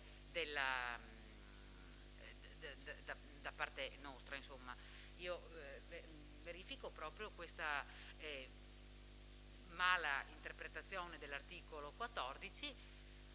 Il giudice va oltre l'interpretazione dell'articolo 14 indipendentemente dalle contestazioni che evidentemente sono state effettuate, come emerge qua. Io vedo anche un'altra nota del 14 dicembre 2017, nonostante tutte queste contestazioni taglia la testa completamente il giudice, dice a noi l'interpretazione dell'articolo 14 in buona sostanza non interessa, noi guardiamo la natura giuridica del contratto, è un contratto d'appalto, il rischio è in capo al soggetto appaltante e il soggetto appaltante paga. Per quello in questo senso, se posso chiarire, insomma, per quello in questo senso anche l'avvocato Chiaia nella nota del 14 febbraio che io ho chiesto dice appunto che ci sono praticamente, oltre alla normale alea di un giudizio, in questo caso la natura tranciante che ha dato sulla natura giuridica del contratto, dividendo appunto tra il contratto di concessione e il contratto d'appalto, dicendo che questo è un contratto d'appalto, quindi il rischio è tutto a carico del soggetto appaltante che siamo noi, e non lascia spazio a una possibilità di fare un appello, perché sarebbe solamente un modo per ribadire probabilmente una condanna a carico del Comune. Io ritengo che gli atti a cui vi riferiate siano gli atti che sono giustamente allegati all'atto di opposizione che il Comune ha utilizzato appunto per difendersi, e che hanno garantito la possibilità di difendersi. Se non ci fossero stati non si sarebbe neanche potuto fare l'opposizione al decreto ingiuntivo e quindi aprire il giudizio di cognizione. Quindi ci sono gli atti perché appunto c'era un'interpretazione difforme da parte della ditta e da parte del Comune di questo articolo 14 e appunto l'atto di citazione in opposizione è supportato da questi atti. Grazie segretario, ma sono stati consegnati anche questi atti? E perché non sono stati consegnati questi atti? No. Scusi, avevo chiesto, proprio perché mi era arrivato solamente 2, sono andato dal dirigente, il quale mi ha detto: io sono in possesso solo di questi e questi ti posso dare. Vabbè, comunque adesso un po' si è risalito un po' attraverso il consigliere senatore, si è risalito comunque a capire che comunque la documentazione, io mi raccomando come Presidente del Consiglio, le documentazioni vanno consegnate per intero, tutto, perché io sono maniacale su queste cose qua, con i miei uffici e con chi, quindi chiedo agli assessori o a chi deve produrre la documentazione per il Consiglio Comunale per espletare al meglio il proprio mandato, devono essere tutto, va bene? Per cortesia. Prego. Difatti, prima nel mio primo intervento avevo detto che non ho ricevuto tutti gli atti e mi risulta, perché casualmente li avevo visti, che li aveva l'assessore, quello che mi sta dicendo il decreto sì, esatto, e non l'ho visto arrivare e mi sono fermato qua, insomma.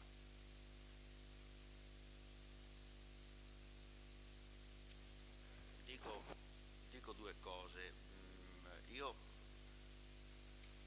dico con molta onestà intellettuale che non c'era nessun bisogno di interpretare l'articolo 14, nel senso che le cose certe sono l'appalto e le convenzioni.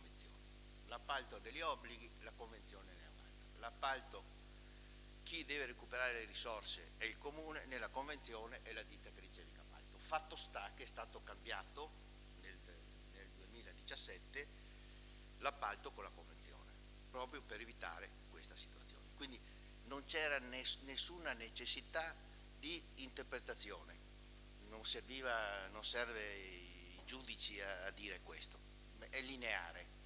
Se poi dal mio punto di vista si è voluto, per motivi che io non conosco, non sono tenuto a sapere, fissarsi sull'articolo 14, la logica doveva portare a dire ai ragazzi va dato da mangiare. Se c'è,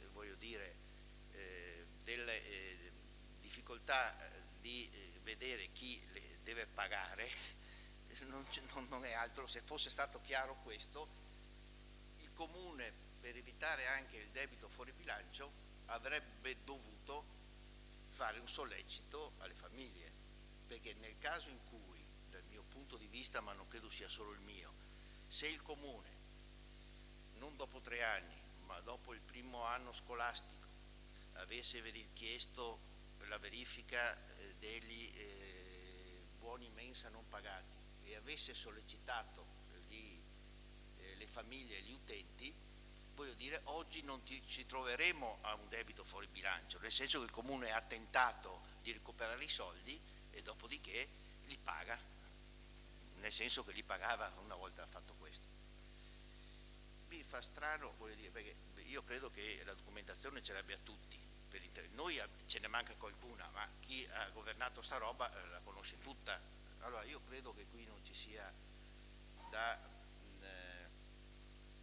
verificare se ha sbagliato l'avvocato, se è stato Ferrari, il notaio Ferrari, se è stata la dottoressa Miori, nel senso che le interlocuzioni ci sono state e le sappiamo, e anche conosciamo anche la genesi di tutto questo, tutto in modo informale, tutto in modo di relazioni che abbiamo tutti noi con i vari segretari, con i vari dirigenti. Quindi io credo che questa partita può succedere, non è stata gestita come doveva succedere, può succedere, non mi meraviglio.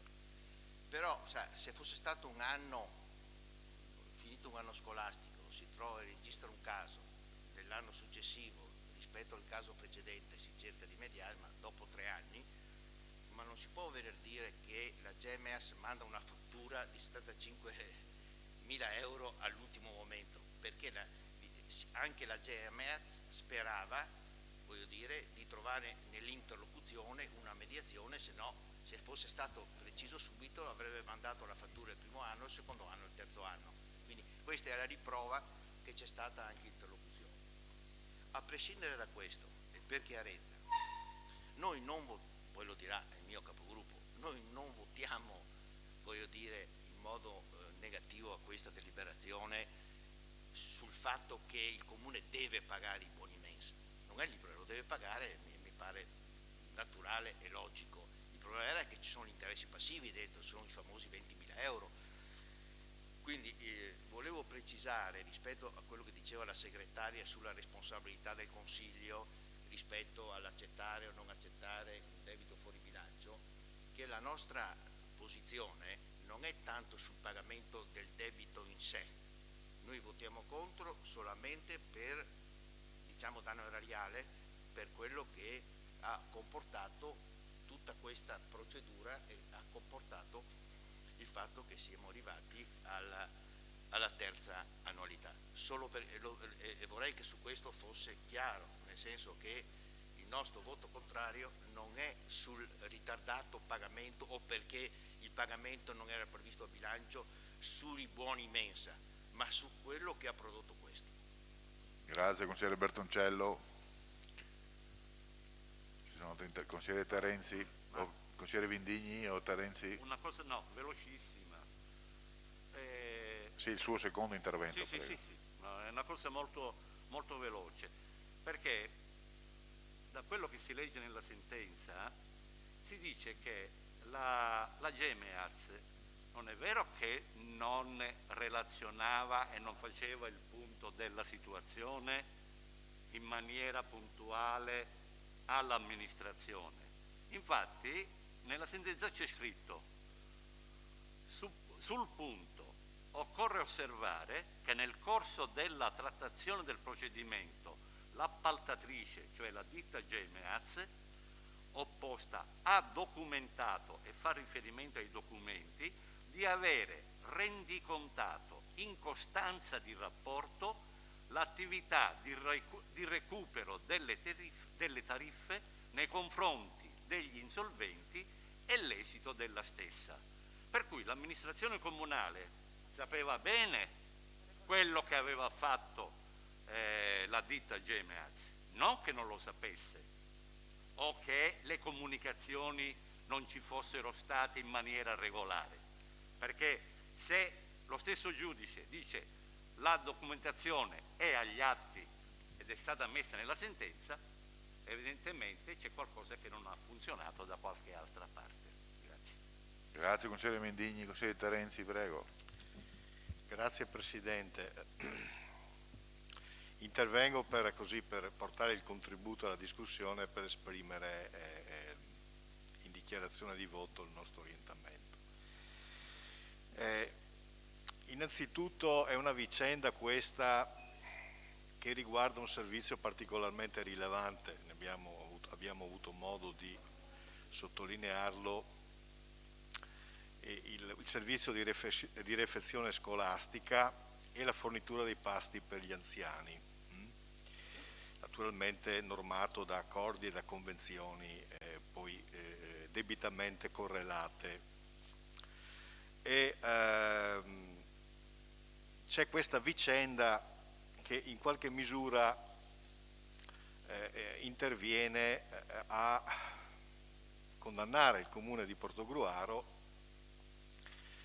e a sanzionare in via definitiva, più o meno definitiva, io adesso non ho competenze prettamente giuridiche, ma insomma mi pare di intendere che ci sia un giudizio piuttosto consolidato del Tribunale su questo, e mi pare di poter dire che il Comune di Portogruaro su questa vicenda perde su tutta la linea.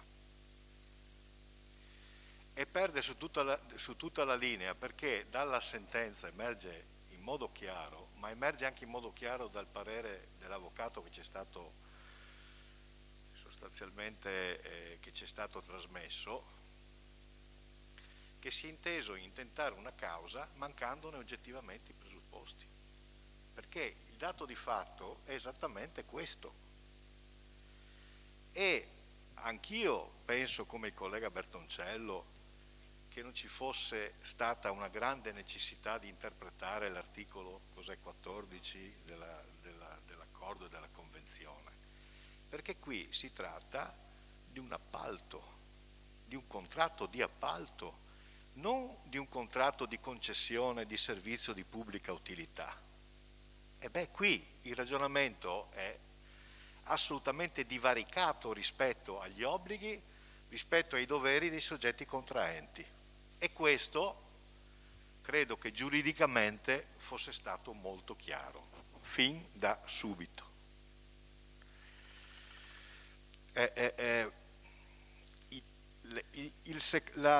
Quindi la prima questione è questa. E da questo punto di vista il fatto che il Comune di Portogruaro si sia rifiutato di corrispondere alla società appaltatrice facendo ricadere su di questa l'insolvenza dei fruitori è stato un problema oggettivamente e giuridicamente invalicabile. Il primo elemento. Il secondo elemento, la seconda questione, relativa al dovere in capo all'appaltatore di effettuare i 2 solleciti famosi. Mi pare sia collegato all'articolo 14, no? Cioè in qualche modo vedi di farti pagare e comunque diversamente fai i solleciti. Ecco. Io sommessamente, siccome ho letto tutta la sentenza, il giudice, il tribunale dice espressamente che la Gemeaz ha documentato al Comune di aver provveduto ad effettuare i solleciti e di averne informato il Comune stesso. Il giudice, peraltro, riferendosi alla prima questione, dice anche: comunque tale adempimento non può certo qualificarsi come condizione di esigibilità del credito.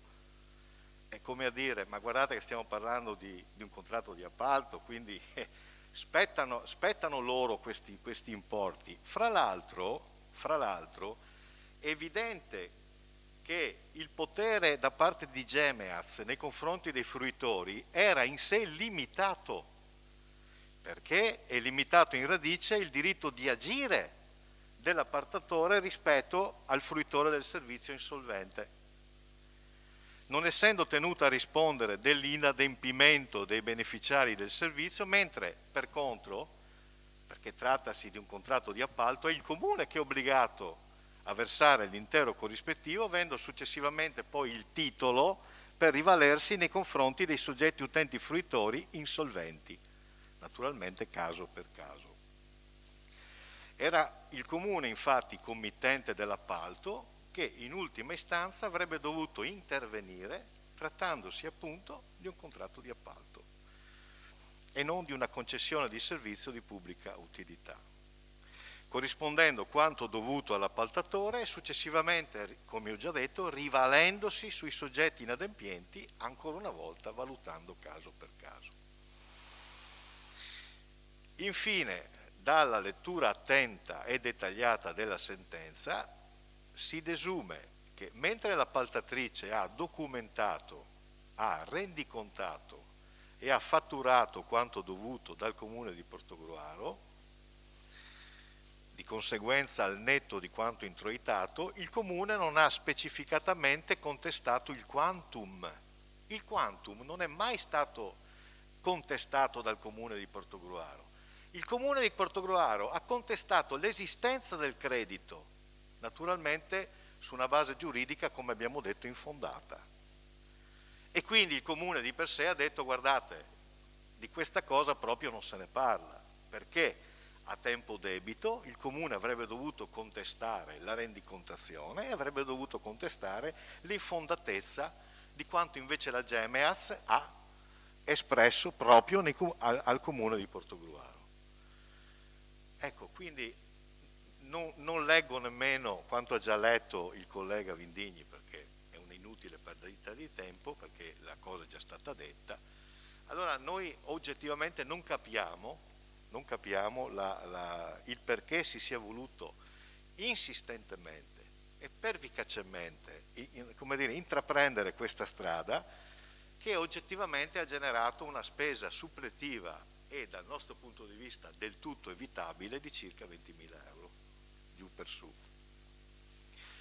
Né possiamo approvare il fatto che questi 20.000 euro vadano a detrimento dell'avanzo di amministrazione, perché anche noi concordiamo con il collega Rodriguez che questi importi avrebbero potuto essere spesi diversamente, ed è ancora una volta ci troviamo di fronte ad un debito fuori bilancio che mi pare, se non sbaglio, vada a ricadere sull'avanzo di amministrazione. Ecco, noi questo non lo possiamo naturalmente sottoscrivere, non lo possiamo sostenere, e quindi da questo punto di vista, con le precisazioni che ha fatto il collega Bertoncello, e per quanto ho cercato di esprimere in modo chiaro e incontrovertibile, ecco, noi esprimeremo un voto contrario.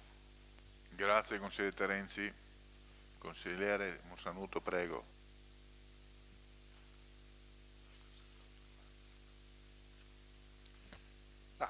Allora, mi sono già espresso un po' in commissione, abbiamo già parlato. Allora, quando si parla di credito che il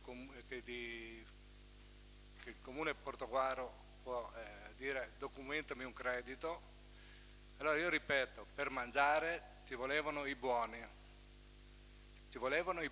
dunque era compito di ritirare i buoni. Tu non mi puoi dire, perché funziona così, vai alla tesoreria, alla Friuladria di Via Trieste, fai dare i buoni e tu mangi quando consegni il buono. Allora la Gemet può dire no, ma qua mi hai dato da mangiare, mi devi pagare questi. C'era un problema anche a rendicontare il credito. Fra l'altro dopo noi domandiamo anche degli avvocati, se è possibile quello. Comunque qua stiamo parlando di buoni per bambini. Allora, a me adesso qualcuno dice Corte dei Conti, a me va benissimo, perché la Corte dei Conti non si va solo per l'avvocato qua, si può andare anche per servizi in atto, per cose che non sono ancora scadute, si va a vedere. Ho fatto l'esempio l'altra volta del campo di San Nicolò, che siamo arrivati a pagare da 5 euro 50 euro al metro, ma non mi vado a parlare quando abbiamo negli anni passati, ma non ho accusato nessuno, abbiamo deciso di chiudere. Dunque si parla di 150.000 euro in più, noi ai soldi dei cittadini, e centinaia di migliaia di euro in avvocati spesi negli altri anni per altre cause molto importanti, dal campo di San Nicolò, che da 2 milioni la causa iniziale, 1 milione non mi ricordo. Dunque, se voi volete crocifiggerci, io pretendo la Corte dei Conti possa andare, ma non è rivolta solo a voi, la Corte dei Conti possa andare anche con servizi che possono essere opportuni anche adesso, posso andare quando voglio alla Corte dei Conti, perché se qualcuno domanda sì, la Corte dei Conti per questa cosa, diventa ridicola. Non mi rivolgo alla minoranza. Allora, noi abbiamo cercato i solleciti, come ho ripetuto, sono arrivati anche a me per i miei figli, e sono arrivati anche all'assessore Salvador, come ho detto in commissione, perché ci siamo trovati assieme a portare dei buoni. Dunque i solleciti sono arrivati. Allora, ma su questa cosa particolare che coinvolge un'intera cittadinanza, dopo vorrei domandare anche fiscalmente, quando io pago un credito e vengo condannato a pagare un credito da un tribunale che mi dice e viene valutato che non vale la pena, come abbiamo fatto, ripeto, poco tempo fa con il campo di San Nicolò, che non vale la pena andare avanti, è anche giusto perché si rischia ancora di spendere ancora soldi dei cittadini. Ma mi domando, ma in questo caso qua, domando anche alla segretaria, io è vero, abbiamo fatto un maggior danno, diciamo, chiamiamolo così, di altri 20.000 euro, non ricordo, fra spese legali o cose. Però io a questo punto qua, come comune, potrei anche rivalermi sui cittadini ancora, nel senso potrei dire vado a recuperare tutti. Allora, vede? Allora come fate a documentarmi il danno? Perché io dico, benissimo, cari signori, io sono chiamato a pagare questo e vado per tutte le famiglie in Portoguaro e metto gli avvocati sotto tutte le famiglie in Portoguaro, che ne sono parecchie, ma non solo di gente che ha problemi, ma anche gente che o non consognava, non portava, non vado lì. Però qual è il danno? Se io per tutelarmi dico bene, avvocato a tutti quanti, allora la segretaria mi doveva rispondere questo, perché io posso andare a recuperare. Come potrei mandare all'avvocato a tutti quelli che hanno 10 euro, 20 euro di IMU da pagare? Potrei farlo, legale a tutte le parti, così sono bravissimo perché tutelo. Io mi ricordo che in giunta con te, se mi permetto di darti del tu, abbiamo tante volte stornato che non valeva la pena delle piccolissime cifre, dei cose, anche addirittura prestiti d'onore per mandare avanti il tessuto sociale. Perché io che danno faccio? Io ho chi rivalermi, io ho di che rivalermi, ma non penso che sia opportuno di rivalermi sulle persone, soprattutto se si tratta su bambini. Dunque, capisco adesso che sembra una cosa gravissima. Di cose gravissime ce ne sono tantissime, le potrei documentare, potrei chiedere ancora, potrei chiedere anch'io, come ha fatto qualcuno, mi dispiace della maggioranza, Corte dei Conti, perché qua lo posso fare in qualsiasi momento. Su questa cosa mi dovranno dimostrare il danno, perché io, se succede qualcosa, potrei domandare il ritorno a tutti i cittadini, perché il credito non è perso, perché è ancora aperto, perché dei solleciti sono arrivati, devono passare 8 anni. Penso che sia una cosa personalmente ridicola, perché qua parliamo di sociale, no? Parliamo di sociale, non abbiamo speso soldi per uno spettacolo, un'altra cosa, qua abbiamo speso soldi per far mangiare dei ragazzi. Dopo, giustamente, tecnicamente, ci sono dei passaggi da fare, io lo concordo, però non mi sento di aver fatto in questo caso. Abbiamo fatto errori di valutazione nei lavori pubblici, ben più importanti sicuramente di questo. Questo secondo me è un tema che non è neanche da affrontare. Ripeto, non ho fatto nessun danno perché mi posso rivalere anche sulla cittadinanza, e questa è da fare una sicuramente riflessione. Non mi sento di dover andare dai cittadini, comunque venga come venga, però noi abbiamo cercato, anche l'avvocato Chiaia a questo punto qua mi dovrà fare 4 righe, perché arriviamo anche al punto con la Gemez di trattare, di stralciare, di fare metà ciascuno. Come mai prima hanno trattato e dopo? E solitamente, Bertoncello, lei sa benissimo che non siamo noi tecnici, perché sono tutti avvocati quando si parla del corpo, però se tu arrivi anche a un momento che sembra di fare questa transazione, consigliere Terenzi, vuol dire che anche loro avevano dei dubbi, no? Perché il credito è vero che lo devo recuperare, poi io te lo posso contestare perché tu mi dici che hanno mangiato 50 persone, te l'hai scritto su un foglietto, però il tuo compito non era quello, era perlomeno di percepire il titolo. Fra l'altro ti abbiamo messo il pagamento elettronico che sicuramente ha messo ordine a queste cose, insomma l'abbiamo inserito. Per quanto mi riguarda questa cosa non so perché non vorrei dire accanimento perché non c'entra niente, però su questa cosa, no, ho sbagliato la parola, ho detto non c'entra niente, però su questa cosa ha sicuramente dei risvolti sociali che non ho sentito assolutamente da parte sua. Sembra che stiamo parlando di un marciapiede, non delle persone. Ecco, questo, con la sua sensibilità, vada lei, domani partiamo con le lettere per il recupero dei crediti a tutti quanti. Grazie consigliere Monsanuto.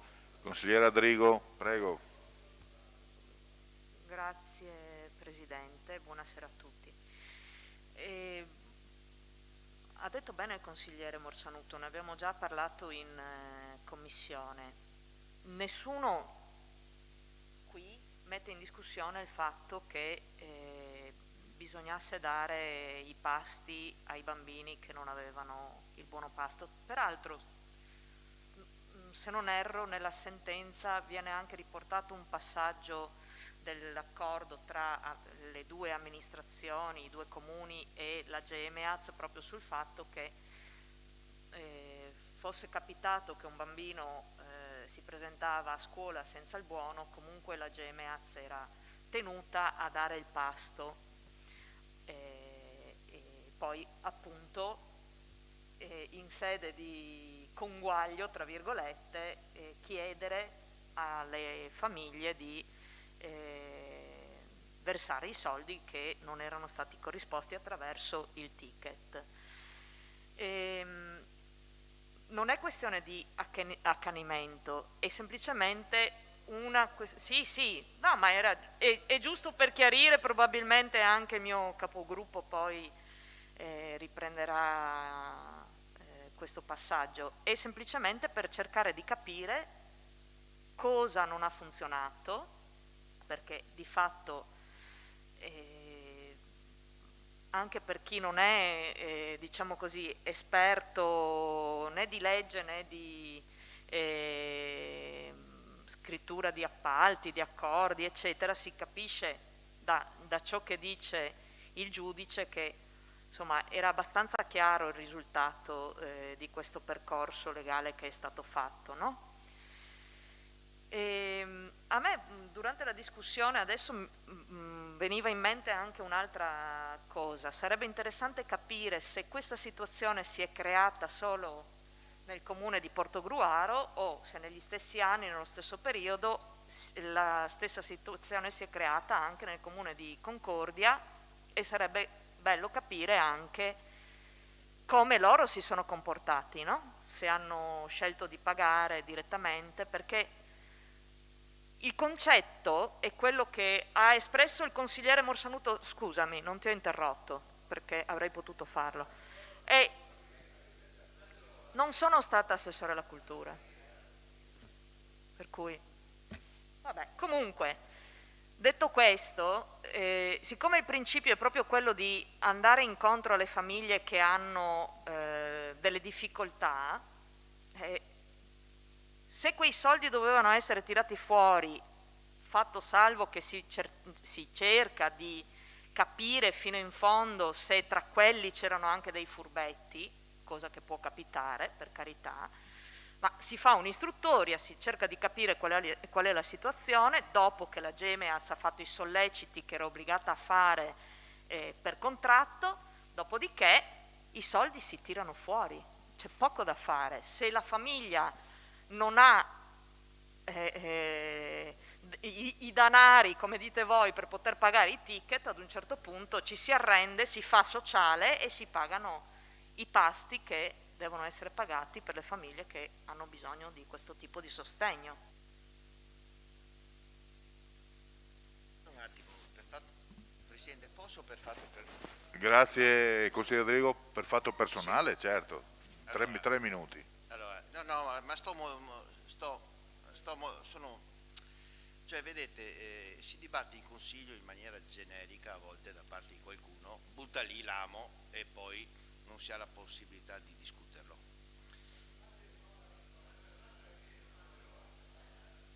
Vede consigliere Morsanuto, è già la seconda volta che tira in ballo San Nicolò, in maniera banale, superficiale e senza documentarla. Allora io credo che siccome stiamo parlando di altro, questo argomento progressivamente verrà affrontato nelle sedi opportune. Faccio una richiesta, approfitto e faccio una richiesta al Presidente del Consiglio, se riesce a chiedere al Presidente della Commissione deputata, visto che abbiamo ricevuto tutta la documentazione sul PUA Querini, di convocare la Commissione e ragionare su questo, perché si parla, si dice in maniera superficiale.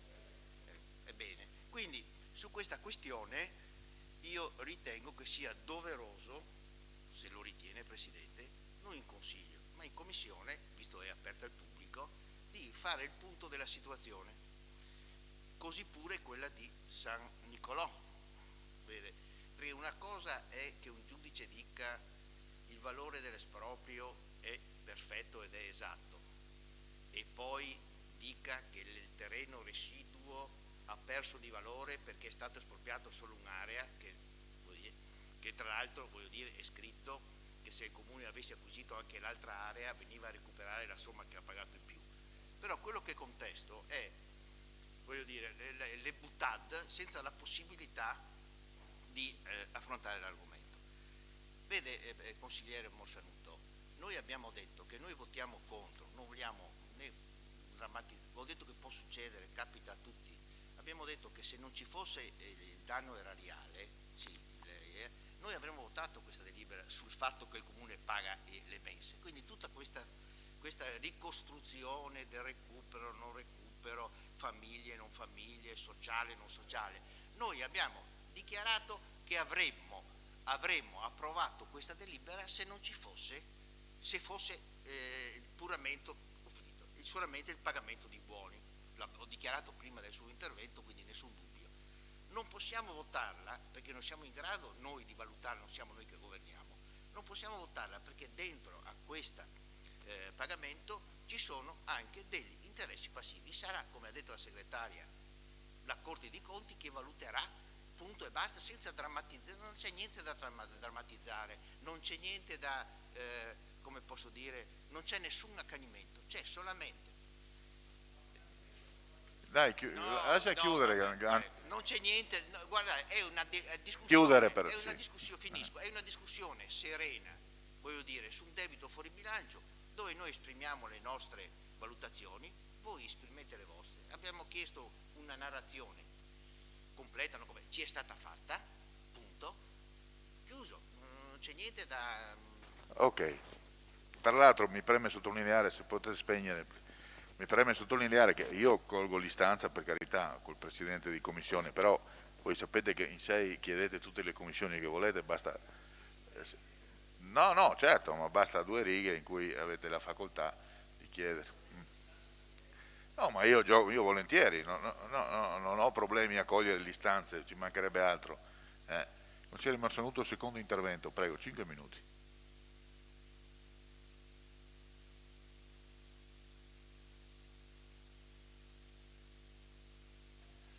Allora, voglio dire, no, ridi, ma voglio dire che io non ho fatto polemica, ho detto che non ho fatto polemica in nessuno di quei casi lì. Sono andato avanti e basta. Sul campo potevamo spendere altri 30.000 euro per il campo da Rebbi in questo caso, sono andato avanti, basta, perché comunque un'amministrazione, come dici tu, fa delle scelte, consulta degli avvocati, cerca di fare così. Quello che volevo dire, forse so anche che non è la stessa cosa in questo caso, se mi permettete. Lo so, allora, riferito anche alla consigliera Drigo, chi non poteva pagare, c'erano già dei buoni che prendeva i servizi sociali per le famiglie, qua si tratta di buoni un po' di tutte le famiglie, no? C'era già. Sì, ma volevo dirti che comunque, ripeto, il danno erariale non c'è, perché io potrei rivalermi con gli interessi su tutti.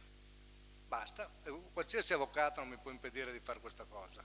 Io dunque mi sento tranquillo anche per quello, perché io potrei rivalermi sulle famiglie come amministratore, noi potremmo rivalerci nelle famiglie. Allora, a livello, non mi sembra giusto fare un sacco di cause che dopo probabilmente costerà più no, perché la pratica è andata avanti ancora, deve fermarsi tutto. Volevo dirti che comunque non mi sembra che sia etico che noi andiamo a chiedere alle famiglie, come potrei fare lo stesso per l'IMU, ma anche gente che ha più case o altre cose, potrei fare cause dappertutto, anche per poche migliaia di euro, per tutelarmi, no? Può fare con gli oneri urbanistici, certe persone non li pagano mai, non li pagano magari puntualmente, non c'entra niente, sto dicendo che però su questo caso, se mi permette, le assicuro che noi abbiamo fatto tante altre cose, allora, devo dire, su questo caso non può essere considerato, come parlare di un marciapiede, di una cosa, stiamo parlando di ragazzi, dopo, va bene, dopo non è un problema. Volevo dire, se mi scuso se ho detto prima accanimento, ma non intendevo. Grazie consigliere Marsanuto, consigliere senatore, secondo intervento. Consigliere Tarenzi, scusa, il secondo intervento 5 minuti. Grazie. No, intervengo, allora io ho già detto quanto dovevo, però siccome il consigliere Marsanuto mi ha riportato in campo anche appellandosi alla mia sensibilità nei confronti di soggetti con fragilità, eccetera, con problematiche economiche. Allora bisogna chiarire alcune cose qui, perché sennò si sovrappongono i piani e non si resta nel merito della questione, e invece no, abbiamo una responsabilità di restare nel merito della questione. Allora, intanto non siamo noi a mandare la delibera alla Corte dei Conti per valutare, verificare, la delibera va da sé perché la normativa lo richiede, cioè è un debito fuori bilancio e la Procura della Corte dei Conti, leggo qui nel dispositivo, ai sensi dell'articolo 23 eccetera eccetera, riceverà questa delibera. Sulla prima questione, allora è evidente che nessuno immaginava o immagina di far pagare i soggetti utenti che economicamente sono deboli. Il problema è che l'amministrazione, in modo inappropriato e anche in modo improvvido, ha immaginato di far ricadere sulla Gemeaz questo onere, che in realtà invece è un onere che spettava direttamente al Comune. Se dunque lei, consigliere Morsanuto, avesse, non dico lei per dire l'amministrazione, avesse avuto chiaro il quadro giuridico e avesse in qualche misura compreso che non c'erano gli spazi per caricare la Gemeaz impropriamente di questo compito che in realtà spetta al Comune, nei fatti, probabilmente lei avrebbe saldato il conto con la Gemeaz, punto, e avrebbe evitato successivamente, dopo le cause, che ripeto sono state un po' improvvide da questo punto di vista perché il quadro giuridico era sufficientemente chiaro, ed evitare quindi di far pagare al Comune ulteriori 20.000 euro di spese legali, spese per interessi e quant'è. Ecco, era per chiarire un attimo, perché sennò si fa una sovrapposizione di temi, di questioni e di elementi che allontanano dal dato di realtà e dal merito della questione. Grazie consigliere Terenzi. Consigliere Senatore, prego, secondo intervento, 5 minuti. Allora, io mi faccio una domanda. Quando l'avvocatura del Comune di Portogruaro ha dato un'indicazione, era fuori di testa? Aveva bevuto? Probabilmente no. Quando i segretari generali hanno dato delle indicazioni, avevano bevuto? Erano fuori di testa? Sicuramente no. Quando il personale comunale ha percorso tutta una serie di tappe per arrivare a verificare, per mandare i buoni, mi spiace, la richiamo in ballo assessore, ma chiamo anche l'assessore, quindi quando hanno esperito tutta una serie di attività di verifica e sono arrivati alla conclusione che il Comune di Portogruaro doveva costituirsi, quindi hanno comunicato alla parte politica, erano fuori di testa? Credo di no. È facile, è facilissimo dare le indicazioni dopo. In quel momento ci sono state delle persone competenti che hanno dato un'indicazione. Ma questo capita, ha detto giustamente il consigliere Bertoncello, questo capita in tutte le amministrazioni, capita dappertutto, anche nella sfera privata, perché ci sono delle situazioni puntuali che inducono in quel momento dei tecnici competenti hanno valutato una certa azione, hanno suggerito l'azione e hanno percorso anche delle strade per verificare se l'azione fosse corretta.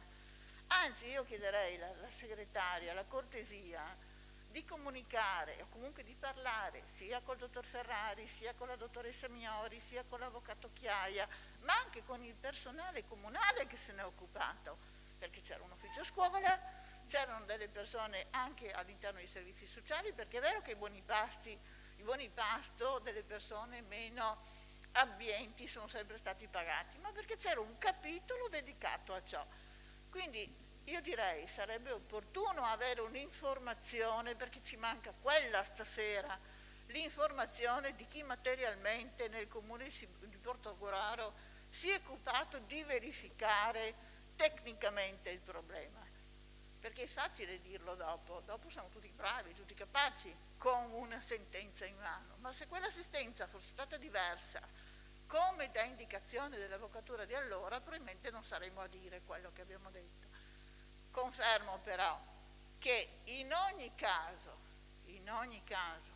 anche se la scelta, o ad esempio se la scelta fosse stata diversa, probabilmente può darsi fosse stata sbagliata anche all'altra di scelta.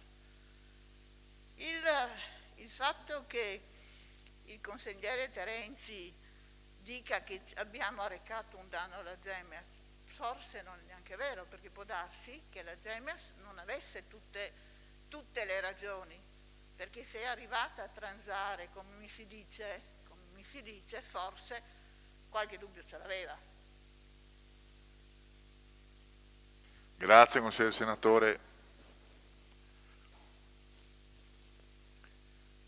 Ok, se non ci sono altri interventi, poniamo in votazione il provvedimento. Chi è favorevole? Chi è contrario? Sì. Contrari? 5. Sì. Il resto favorevole. Non c'è Pizzolito, però.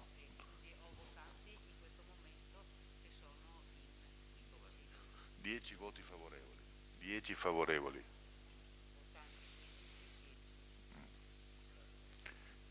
Anche l'immediata esecutività, chi è favorevole, chi è contrario, il provvedimento è approvato, grazie.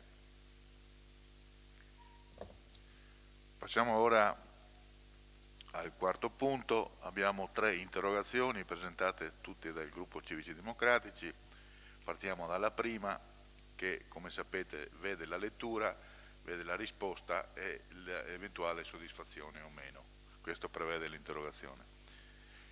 E quindi protocollo 7195 del 16 febbraio ad oggetto interventi di ristrutturazione e messa in sicurezza della torre civica campanaria del Duomo di Sant'Andrea. Se volete darne lettura, grazie. Grazie Presidente.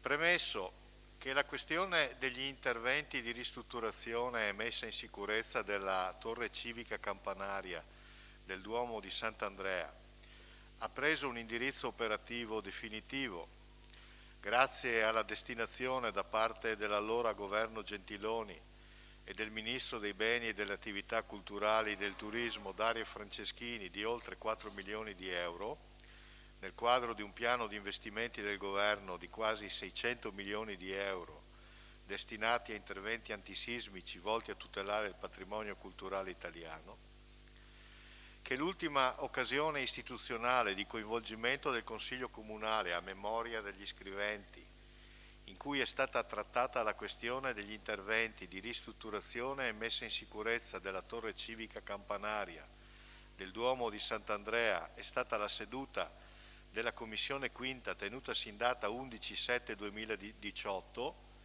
la cui convocazione fu allora richiesta dalle opposizioni e durante la quale vennero illustrati gli interventi riguardanti il monitoraggio e la gestione del finanziamento di 4,2 milioni di euro finalizzati all'impegnativo intervento di restauro e di messa in sicurezza della struttura, che in quell'occasione fu posta in evidenza la pluralità dei soggetti istituzionali interessati a vario titolo, direttamente ed indirettamente dall'intervento, il MIBAC in qualità di ente erogatore delle risorse, la Soprintendenza Archeologica Belle Arti e Paesaggio per l'area metropolitana di Venezia e province di Belluno, Padova e Treviso in qualità di soggetto titolato all'intervento, il Comune di Portogruaro quale ente strumentale di supporto alla Soprintendenza stessa per gli atti propedeutici finalizzati alla realizzazione del progetto di messa in sicurezza sancita da adeguata convenzione, che il responsabile unico del procedimento RUP delle opere relative al finanziamento complessivo è stata nominata la dottoressa Francesca Venditelli, funzionario architetto della Soprintendenza, che il rilevante importo era stato finalizzato alle 3 destinazioni strettamente collegate, ossia per la verifica e la prevenzione del rischio sismico, per la riduzione della vulnerabilità della costruzione e per il restauro, che a partire dal mese di ottobre 2018 hanno avuto luogo gli interventi per il monitoraggio della statica della struttura, ovvero per la realizzazione di testuale opere previsionali per sperimentare gli effetti di un confinamento attivo della durata di circa 30 mesi, In altre parole, interventi che hanno consentito di attivare la misurazione delle reazioni delle murature all'azione di confinamento. I dati così raccolti saranno finalizzati alla definizione dell'intervento principale di consolidamento che dovrà essere calibrato sulle reali condizioni di sicurezza statica e sismica della canna muraria della torre, che dal mese di giugno 2021 la torre civica campanaria del Duomo di Sant'Andrea è libera dai mascheramenti visivi perché, terminati i lavori, è stato rimosso il cantiere predisposto dalla soprintendenza stessa. Tutto ciò premesso, con la presente si interroga l'amministrazione su quali esiti abbiano avuto gli interventi di monitoraggio succitati circa lo stato della struttura.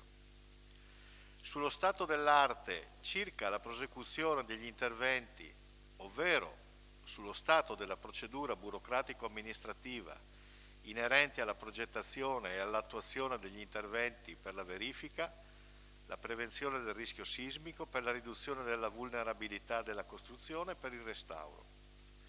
Se, data l'importanza dell'intervento, non intenda nell'ambito dei lavori della Commissione competente informare nel dettaglio i consiglieri e la cittadinanza in ordine alla dinamica e allo sviluppo e alla cadenza temporale prevista dagli importanti interventi succitati che si rendono necessari e che sono finanziati dalle risorse finalizzate dal MIBACT, se l'amministrazione intenda e quando intervenire sull'orologio della torre civica campanaria del Duomo di Sant'Andrea, non più funzionante da molti mesi, come peraltro segnalato più volte anche da numerosi cittadini. Il gruppo consigliare Civici e Democratici, Terenzia, Reghini, Bertoncello, Drigo, Rette e Vindigni. Grazie consigliere, prego signor Sindaco. Ad oggi non sono stati consegnati gli esiti definitivi delle analisi commissionati dalla Soprintendenza all'Università di Trento. Non è sicuramente facile perché l'analisi è molto complessa e deve essere precisa perché la torre oggetto di messa in sicurezza è un problema molto complesso. Questo ente ha sottoscritto con la Soprintendenza una convenzione per svolgere le attività di stazione unica appaltante per la Soprintendenza sia per i servizi di architettura e ingegneria che per l'esecuzione dei lavori. Ad inizio anno è stata consegnata la documentazione per la gara di individuazione del professionista per la progettazione definitiva ed esecutiva del complesso Fondazioni Canna e questo ente sta predisponendo gli atti di gara, quindi siamo ancora nella fase pre-progettuale. Non appena i professionisti incaricati presenteranno il progetto di fattibilità, il vecchio progetto preliminare, sarà cura dell'amministrazione riunire la Commissione Lavori Pubblici per informare sia i consiglieri comunali che la cittadinanza sul percorso intrapreso. La torre è di proprietà della parrocchia, come ben sapete non è proprietà dell'amministrazione comunale del comune, e laddove fosse possibile intervenire nell'ambito dell'intervento di consolidamento e adeguamento segnaleremo alla Soprintendenza l'opportunità di farlo ripartire. Sarebbe un fatto importantissimo, estremamente positivo, poter ristrutturare i suoi meccanismi originali e vederlo funzionante. Grazie. Grado di soddisfazione o meno, 3 minuti. Sì, grazie signor Sindaco. Diciamo che nel complesso siamo soddisfatti perché ci ha dato lo stato dell'arte della situazione, ma avevamo anche posto la questione di un percorso istituzionale quando sarà il momento, ecco, per addivenire ad una conoscenza nel dettaglio di questo processo. Ecco, mi auguro che sia sua volontà e volontà del Presidente, perché è un tema veramente importante questo. Ecco, poi resto perplesso sulla affermazione finale, cioè sul fatto che questo bene sia della parrocchia. Ora, noi possiamo naturalmente farci dei convincimenti e degli intendimenti, però è acclarato come non ci sia alcun atto formale e giuridicamente rilevante che attesti quello che lei ha appena affermato e confermato. Tanto è vero che per decenni e decenni il Comune e la parrocchia avevano cristallizzato in un accordo convenzionale lo status quo, così come peraltro è accaduto in numerose altre sedi comunali dove oggettivamente la via della cristallizzazione dello status quo sembrava la via più ragionevole. E tanto è vero che questo che si è inteso affidare a un soggetto terzo come dire, il consolidamento e l'avvio dei lavori. Ora, quando si tratterà di capire quale sia la proprietà, perché probabilmente nel percorso bisognerà acclararlo, e vedremo come potrà svilupparsi questa vicenda da questo punto di vista. Quindi parziale soddisfazione. Grazie consigliere Terenzi. Passiamo quindi alla seconda interrogazione e risposta verbale, sempre del gruppo Civici Democratici, presentata il 16 febbraio. Interventi per caro energia. Prego, consigliera Reghini. Grazie Presidente, buonasera a tutti. Premesso che, secondo le stime, il rincaro della bolletta per le imprese italiane ammonta a quasi 36 miliardi di euro con costi raddoppiati per l'elettricità rispetto al 2019 prima della pandemia, che nel giro di pochi mesi il prezzo medio del gas è passato da 20-25 centesimi al metro cubo a 180 centesimi con un aumento del 500% e che tale situazione è insostenibile e a cascata si ripercuote su ogni settore, in particolare sulle PMI che in media pagano il 35% in più rispetto alla media europea e guardando all'Italia spendendo il quadruplo rispetto alle grandi imprese in base al meccanismo del meno consumi più paghi. Che l'Italia è un paese che importa energia e i suoi costi non sono destinati presumibilmente a scendere nel prossimo futuro. Che l'incredibile aumento dei prezzi di energia, gas e materie prime rischia di mandare all'aria gli sforzi fatti negli ultimi 2 anni da imprese, associazioni e famiglie per reggere alla pandemia con il pericolo concreto di ostacolare la ripresa post-pandemia.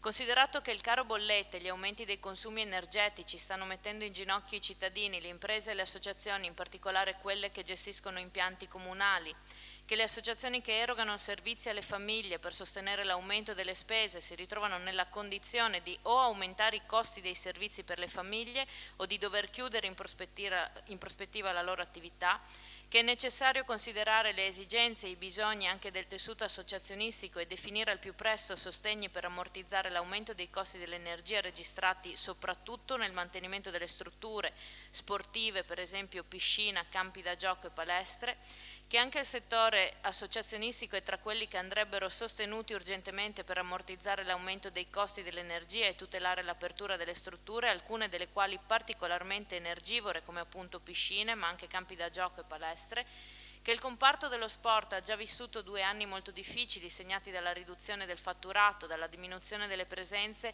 e dalla discontinuità delle aperture a fronte di un aumento dei costi per rispettare i protocolli di sanificazione e prevenire i contagi. Considerato che il settore associazionistico sportivo, oltre a rappresentare una risorsa occupazionale per centinaia di persone, è oggi ancora di più importante per il ritorno alla normalità, sia dal punto di vista del benessere psicofisico, sia per il recupero di una sana socialità, in particolare per i giovani, che le piscine e le strutture per l'attività motoria sono anche importanti spazi di aggregazione sociale e la loro chiusura avrebbe preoccupanti risvolti negativi sulla comunità, che l'eventuale aumento dei costi dei servizi per le famiglie, soprattutto quelle a basso reddito, sarebbe insostenibile, comportando conseguentemente la diminuzione degli utenti per le associazioni e un aumento delle differenze sociali per le famiglie, dove ancora chi ha di meno paga le conseguenze.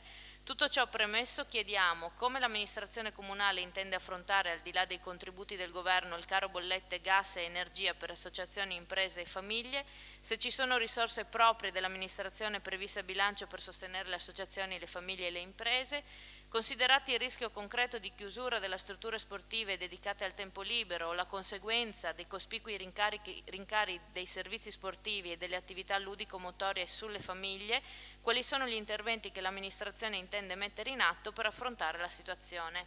Grazie. Grazie consigliere Reghini. Assessore, prego. L'amministrazione comunale è consapevole delle difficoltà che il rincaro delle bollette sta causando alle amministrazioni stesse, alle famiglie, alle imprese e alle associazioni. È di venerdì scorso l'intervento del governo che stanzia 6,3 miliardi per il caro bollette, di cui 2,6 dedicate specificatamente alla famiglia e 2,8 all'impresa. L'intervento del Governo accoglie inoltre le richieste dei sindaci, mettendo a disposizione circa 200 milioni per i comuni, e ciò consentirà di gestire almeno in parte gli aumenti del costo dell'energia e del riscaldamento. Il Comune di Portogruaro, come già illustrato in precedenti commissioni propedeutiche al bilancio previsionale, a fine 2021 aveva già erogato contributi a famiglie a valere di un fondo gas per circa 72.000 euro e 55.000 euro a valere di un bando energia. Ha inoltre stipulato a dicembre del 2021 la convenzione con Caritas e Croce Rossa, concedendo alle stesse l'importo di 40.000 euro da destinare ad aiuti di famiglia nel corso del 2022, che si concretizzeranno non solo come aiuti alimentari ma anche sostegno economico al fine di contribuire al pagamento di utenze.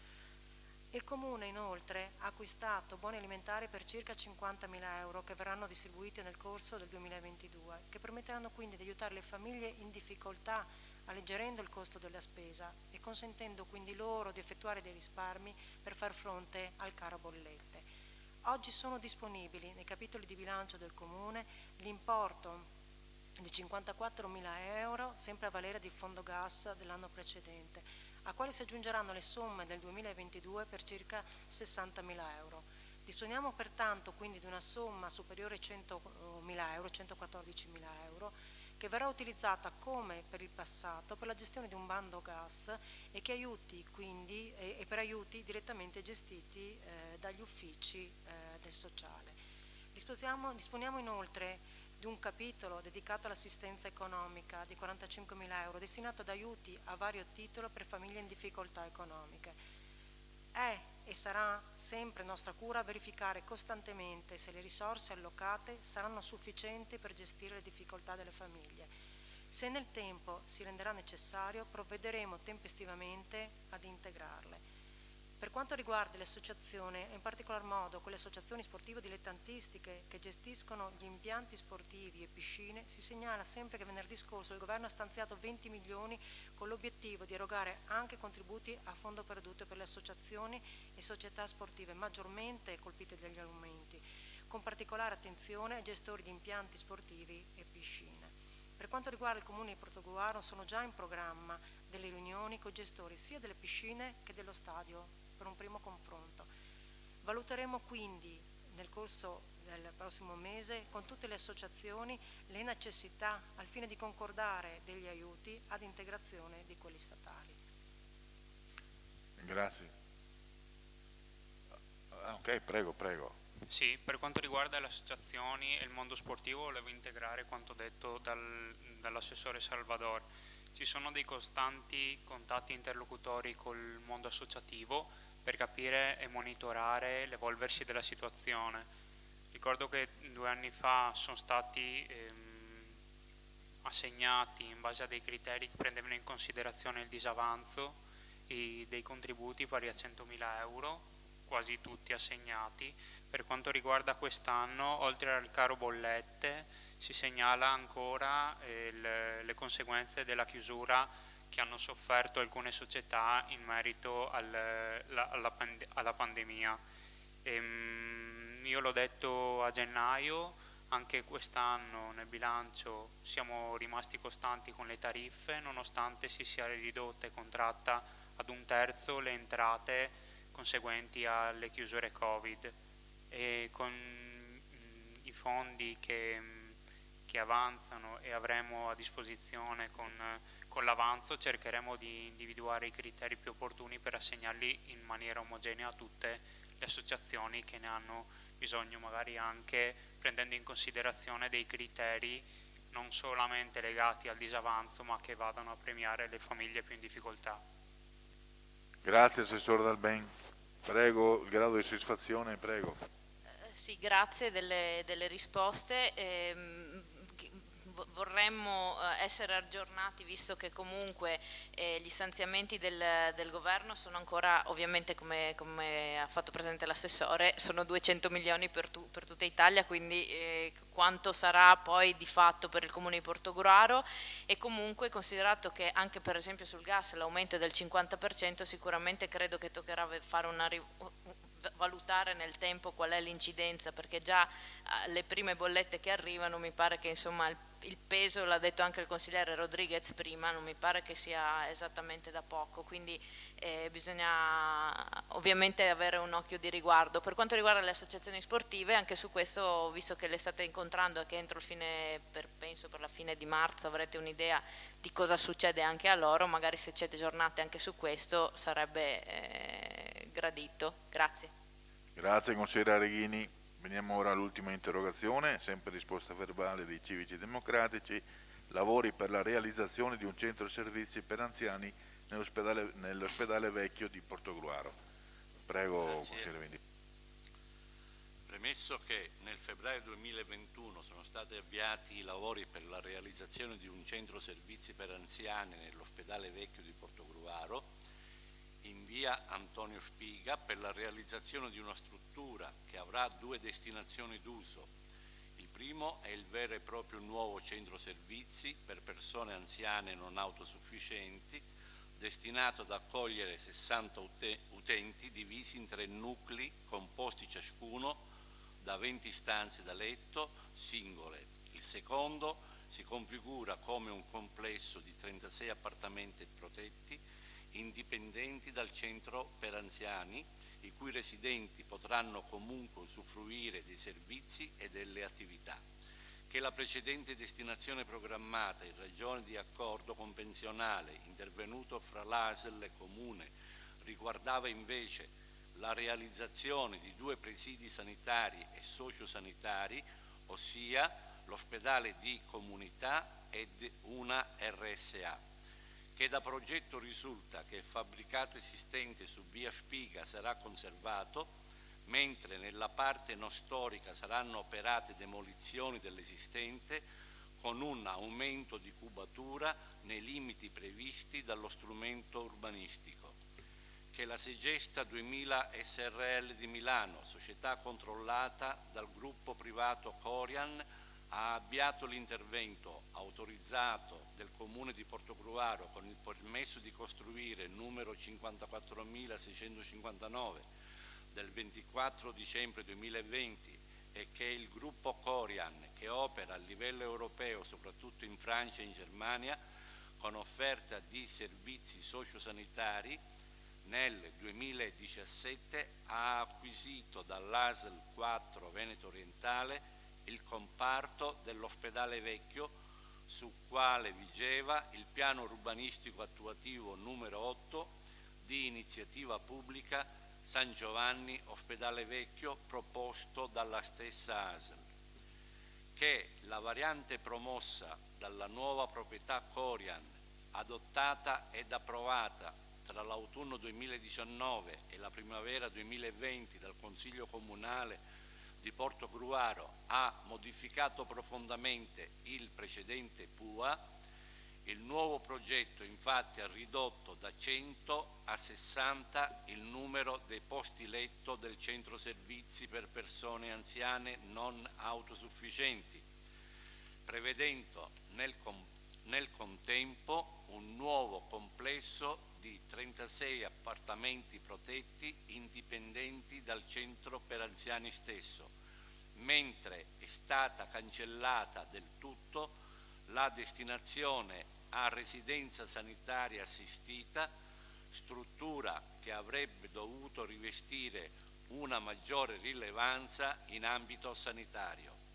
La variante ha inoltre eliminato anche la realizzazione del corpo interrato da destinare a parcheggio per numero 60 posti auto, che il gruppo Corian ha monetizzato a favore del Comune, che poi dovrebbe realizzarli al di fuori dell'area interessata dal PUA.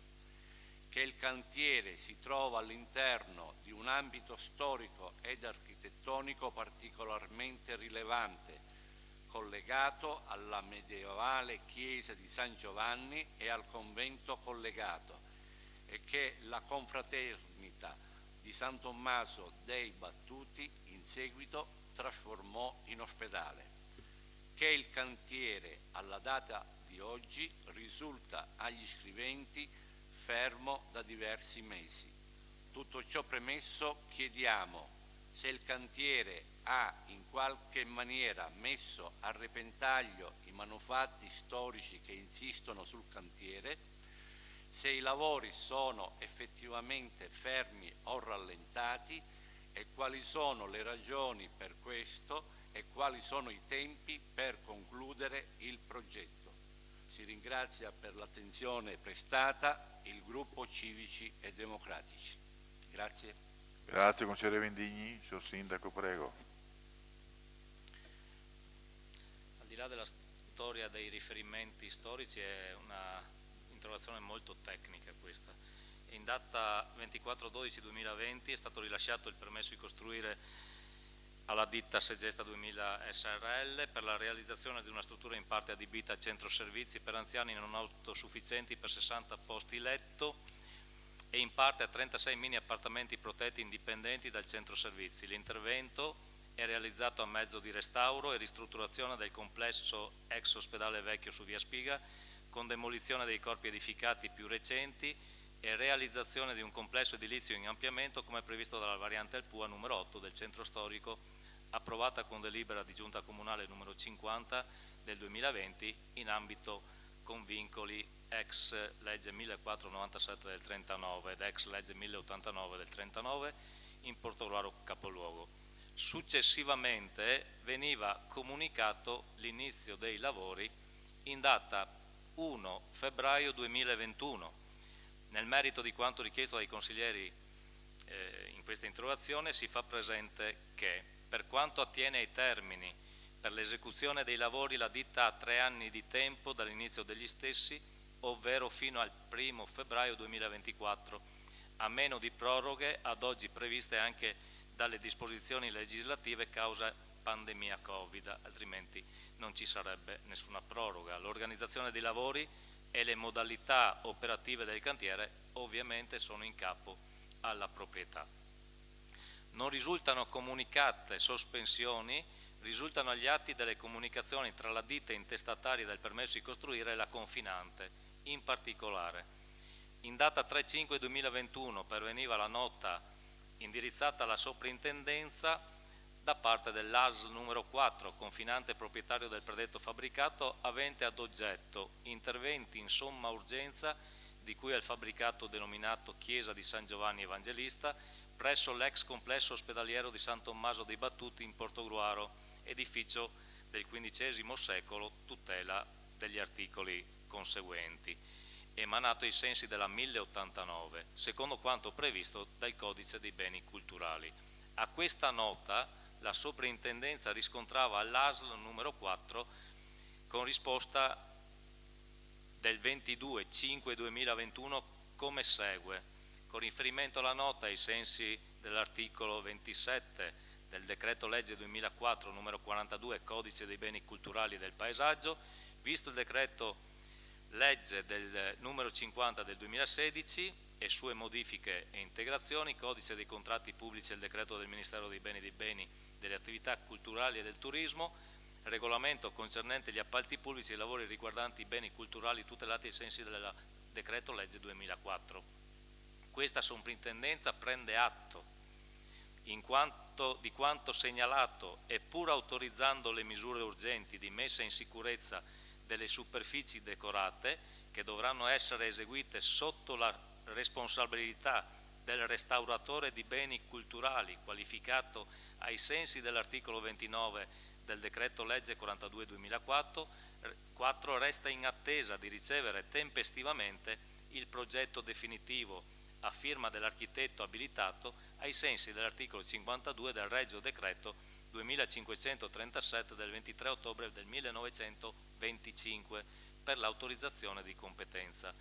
Inoltre, verificata la complessità strutturale delle unità spaziali contigue al presbiterio della chiesa e il modo con cui la chiesa stessa interagisce con l'ex ospedale, storicamente interconnesse per le vicende legate all'evoluzione costruttiva degli edifici, si auspica un'attività di progettazione conservativa preceduta da rilievi, indagini, analisi complessiva prima di addivenire a interventi di carattere locale alle strutture. Appare quindi opportuno individuare, caratterizzare e risolvere le sopracitate vulnerabilità locali della fabbrica. Per gli interventi di restauro la valutazione dovrà avvenire in accordo con la direttiva del Presidente del Consiglio del 9/2/2011, valutazione e riduzione del rischio sismico del patrimonio culturale con riferimento alle norme tecniche per le costruzioni decreto ministeriale 2018 e alle nuove norme tecniche in vigore dal decreto ministeriale 2018 e relative circolari. Lo studio del comportamento delle strutture in condizioni statiche e in condizioni sismiche dovrà basarsi sul raggiungimento del giusto livello di conoscenza dell'edificio, come previsto dalla direttiva del decreto stesso. Non risultano agli atti comunicazioni successive nel merito. Nei confronti dell'intestatario del permesso di costruire, la Soprintendenza altresì dava riscontro con nota del 11/5/2021. Con riferimento alla nota maggiore evidenziata si comunica quanto segue. Si prende atto dello studio e dei monitoraggi condotti propedeuticamente alla fase 1 delle demolizioni che hanno interessato gli edifici in prossimità della chiesa di San Giovanni Evangelista. Tuttavia, avendo verificato la complessità strutturale delle unità spaziali contigue al presbiterio della chiesa e il modo con cui la fabbrica dell'ex ospedale interagisce con la chiesa stessa, storicamente interconnesse per le vicende legate all'evoluzione costruttiva delle due fabbriche, le future attività esecutive del centro servizi dovranno essere improntate alla conservazione. In particolar modo si rileva che il muro di spina che al piano terreno e al piano primo costituisce il confine fra il mappale proprietà ASL 4, tutela parte del decreto 42/2004, e il mappale 4 e 22 proprietà Segesta 2000 SRL è solo parzialmente presente al secondo piano. Quindi penso di essere stato chiaro, spero. I muri d'ambito costituenti l'involucro dell'ex ospedale costituiscono continuità architettonica e comprendono anche la parte presbiteriale della chiesa di San Giovanni Evangelista. La complessa struttura lignea di copertura dell'ex ospedale con falde a padiglione costituisce anche copertura della parte presbiteriale della chiesa e poggia direttamente sul muro contenente l'arco che divide l'aula della chiesa dalla parte presbiteriale stessa. Conseguentemente, pur confermando l'impianto del progetto definitivo autorizzato, oltre al rispetto delle prescrizioni già impartite per la tutela paesaggistica, si ritiene indispensabile la conservazione dell'intera copertura a struttura lignea. Tutte le altre demolizioni che dovessero coinvolgere le strutture dovranno essere estremamente selettive, in modo da non arrecare danno alle parti di edificio costituenti il bene culturale oggetto di tutela. Non risultano agli atti comunicazioni successive nel merito, quindi dal 2021, dall'11/5/2021 non ci sono stati altri atti, c'è una continua evoluzione, i tempi ovviamente, se si sono fermati i lavori, è nell'organizzazione propria del cantiere che noi non possiamo ovviamente capire il perché, potrebbe essere anche dettato dai costi Covid ultimamente entrati, quindi le imprese in questo momento hanno grandi difficoltà a far quadrare i bilanci di cantieri aperti un anno fa. Grazie. Grazie signor Sindaco, prego il grado di soddisfazione, prego consigliere. Ecco, bene, grazie signor Sindaco, è stato molto chiaro ed esauriente. Evidentemente, da quello che abbiamo capito, quindi è in fase di riprogettazione, soprattutto per quelle parti, no? Su cui la sovrintendenza ha dato delle indicazioni e delle prescrizioni ben precise. Più che di riprogettazione c'è una continua ricognizione per lo stato di fatto, per capire se effettivamente eventuali possibili danni causati dalle demolizioni possono essere stati effettivamente causati dagli stessi, perché come sappiamo, io non sto difendendo nessuno in questo caso, però le valutazioni devono essere precise e dettagliate, e quindi i lavori, le ricognizioni fermano allo stato di fatto quello che c'è nella chiesetta, e poi nel prosieguo dei lavori si verificherà quello che nell'evoluzione ci sarà. Grazie. Grazie a voi. Quindi era l'ultimo argomento, chiudiamo qui il Consiglio Comunale di questa seduta, saluto il pubblico a casa, saluto i consiglieri comunali, al prossimo appuntamento, grazie. Grazie a tutti.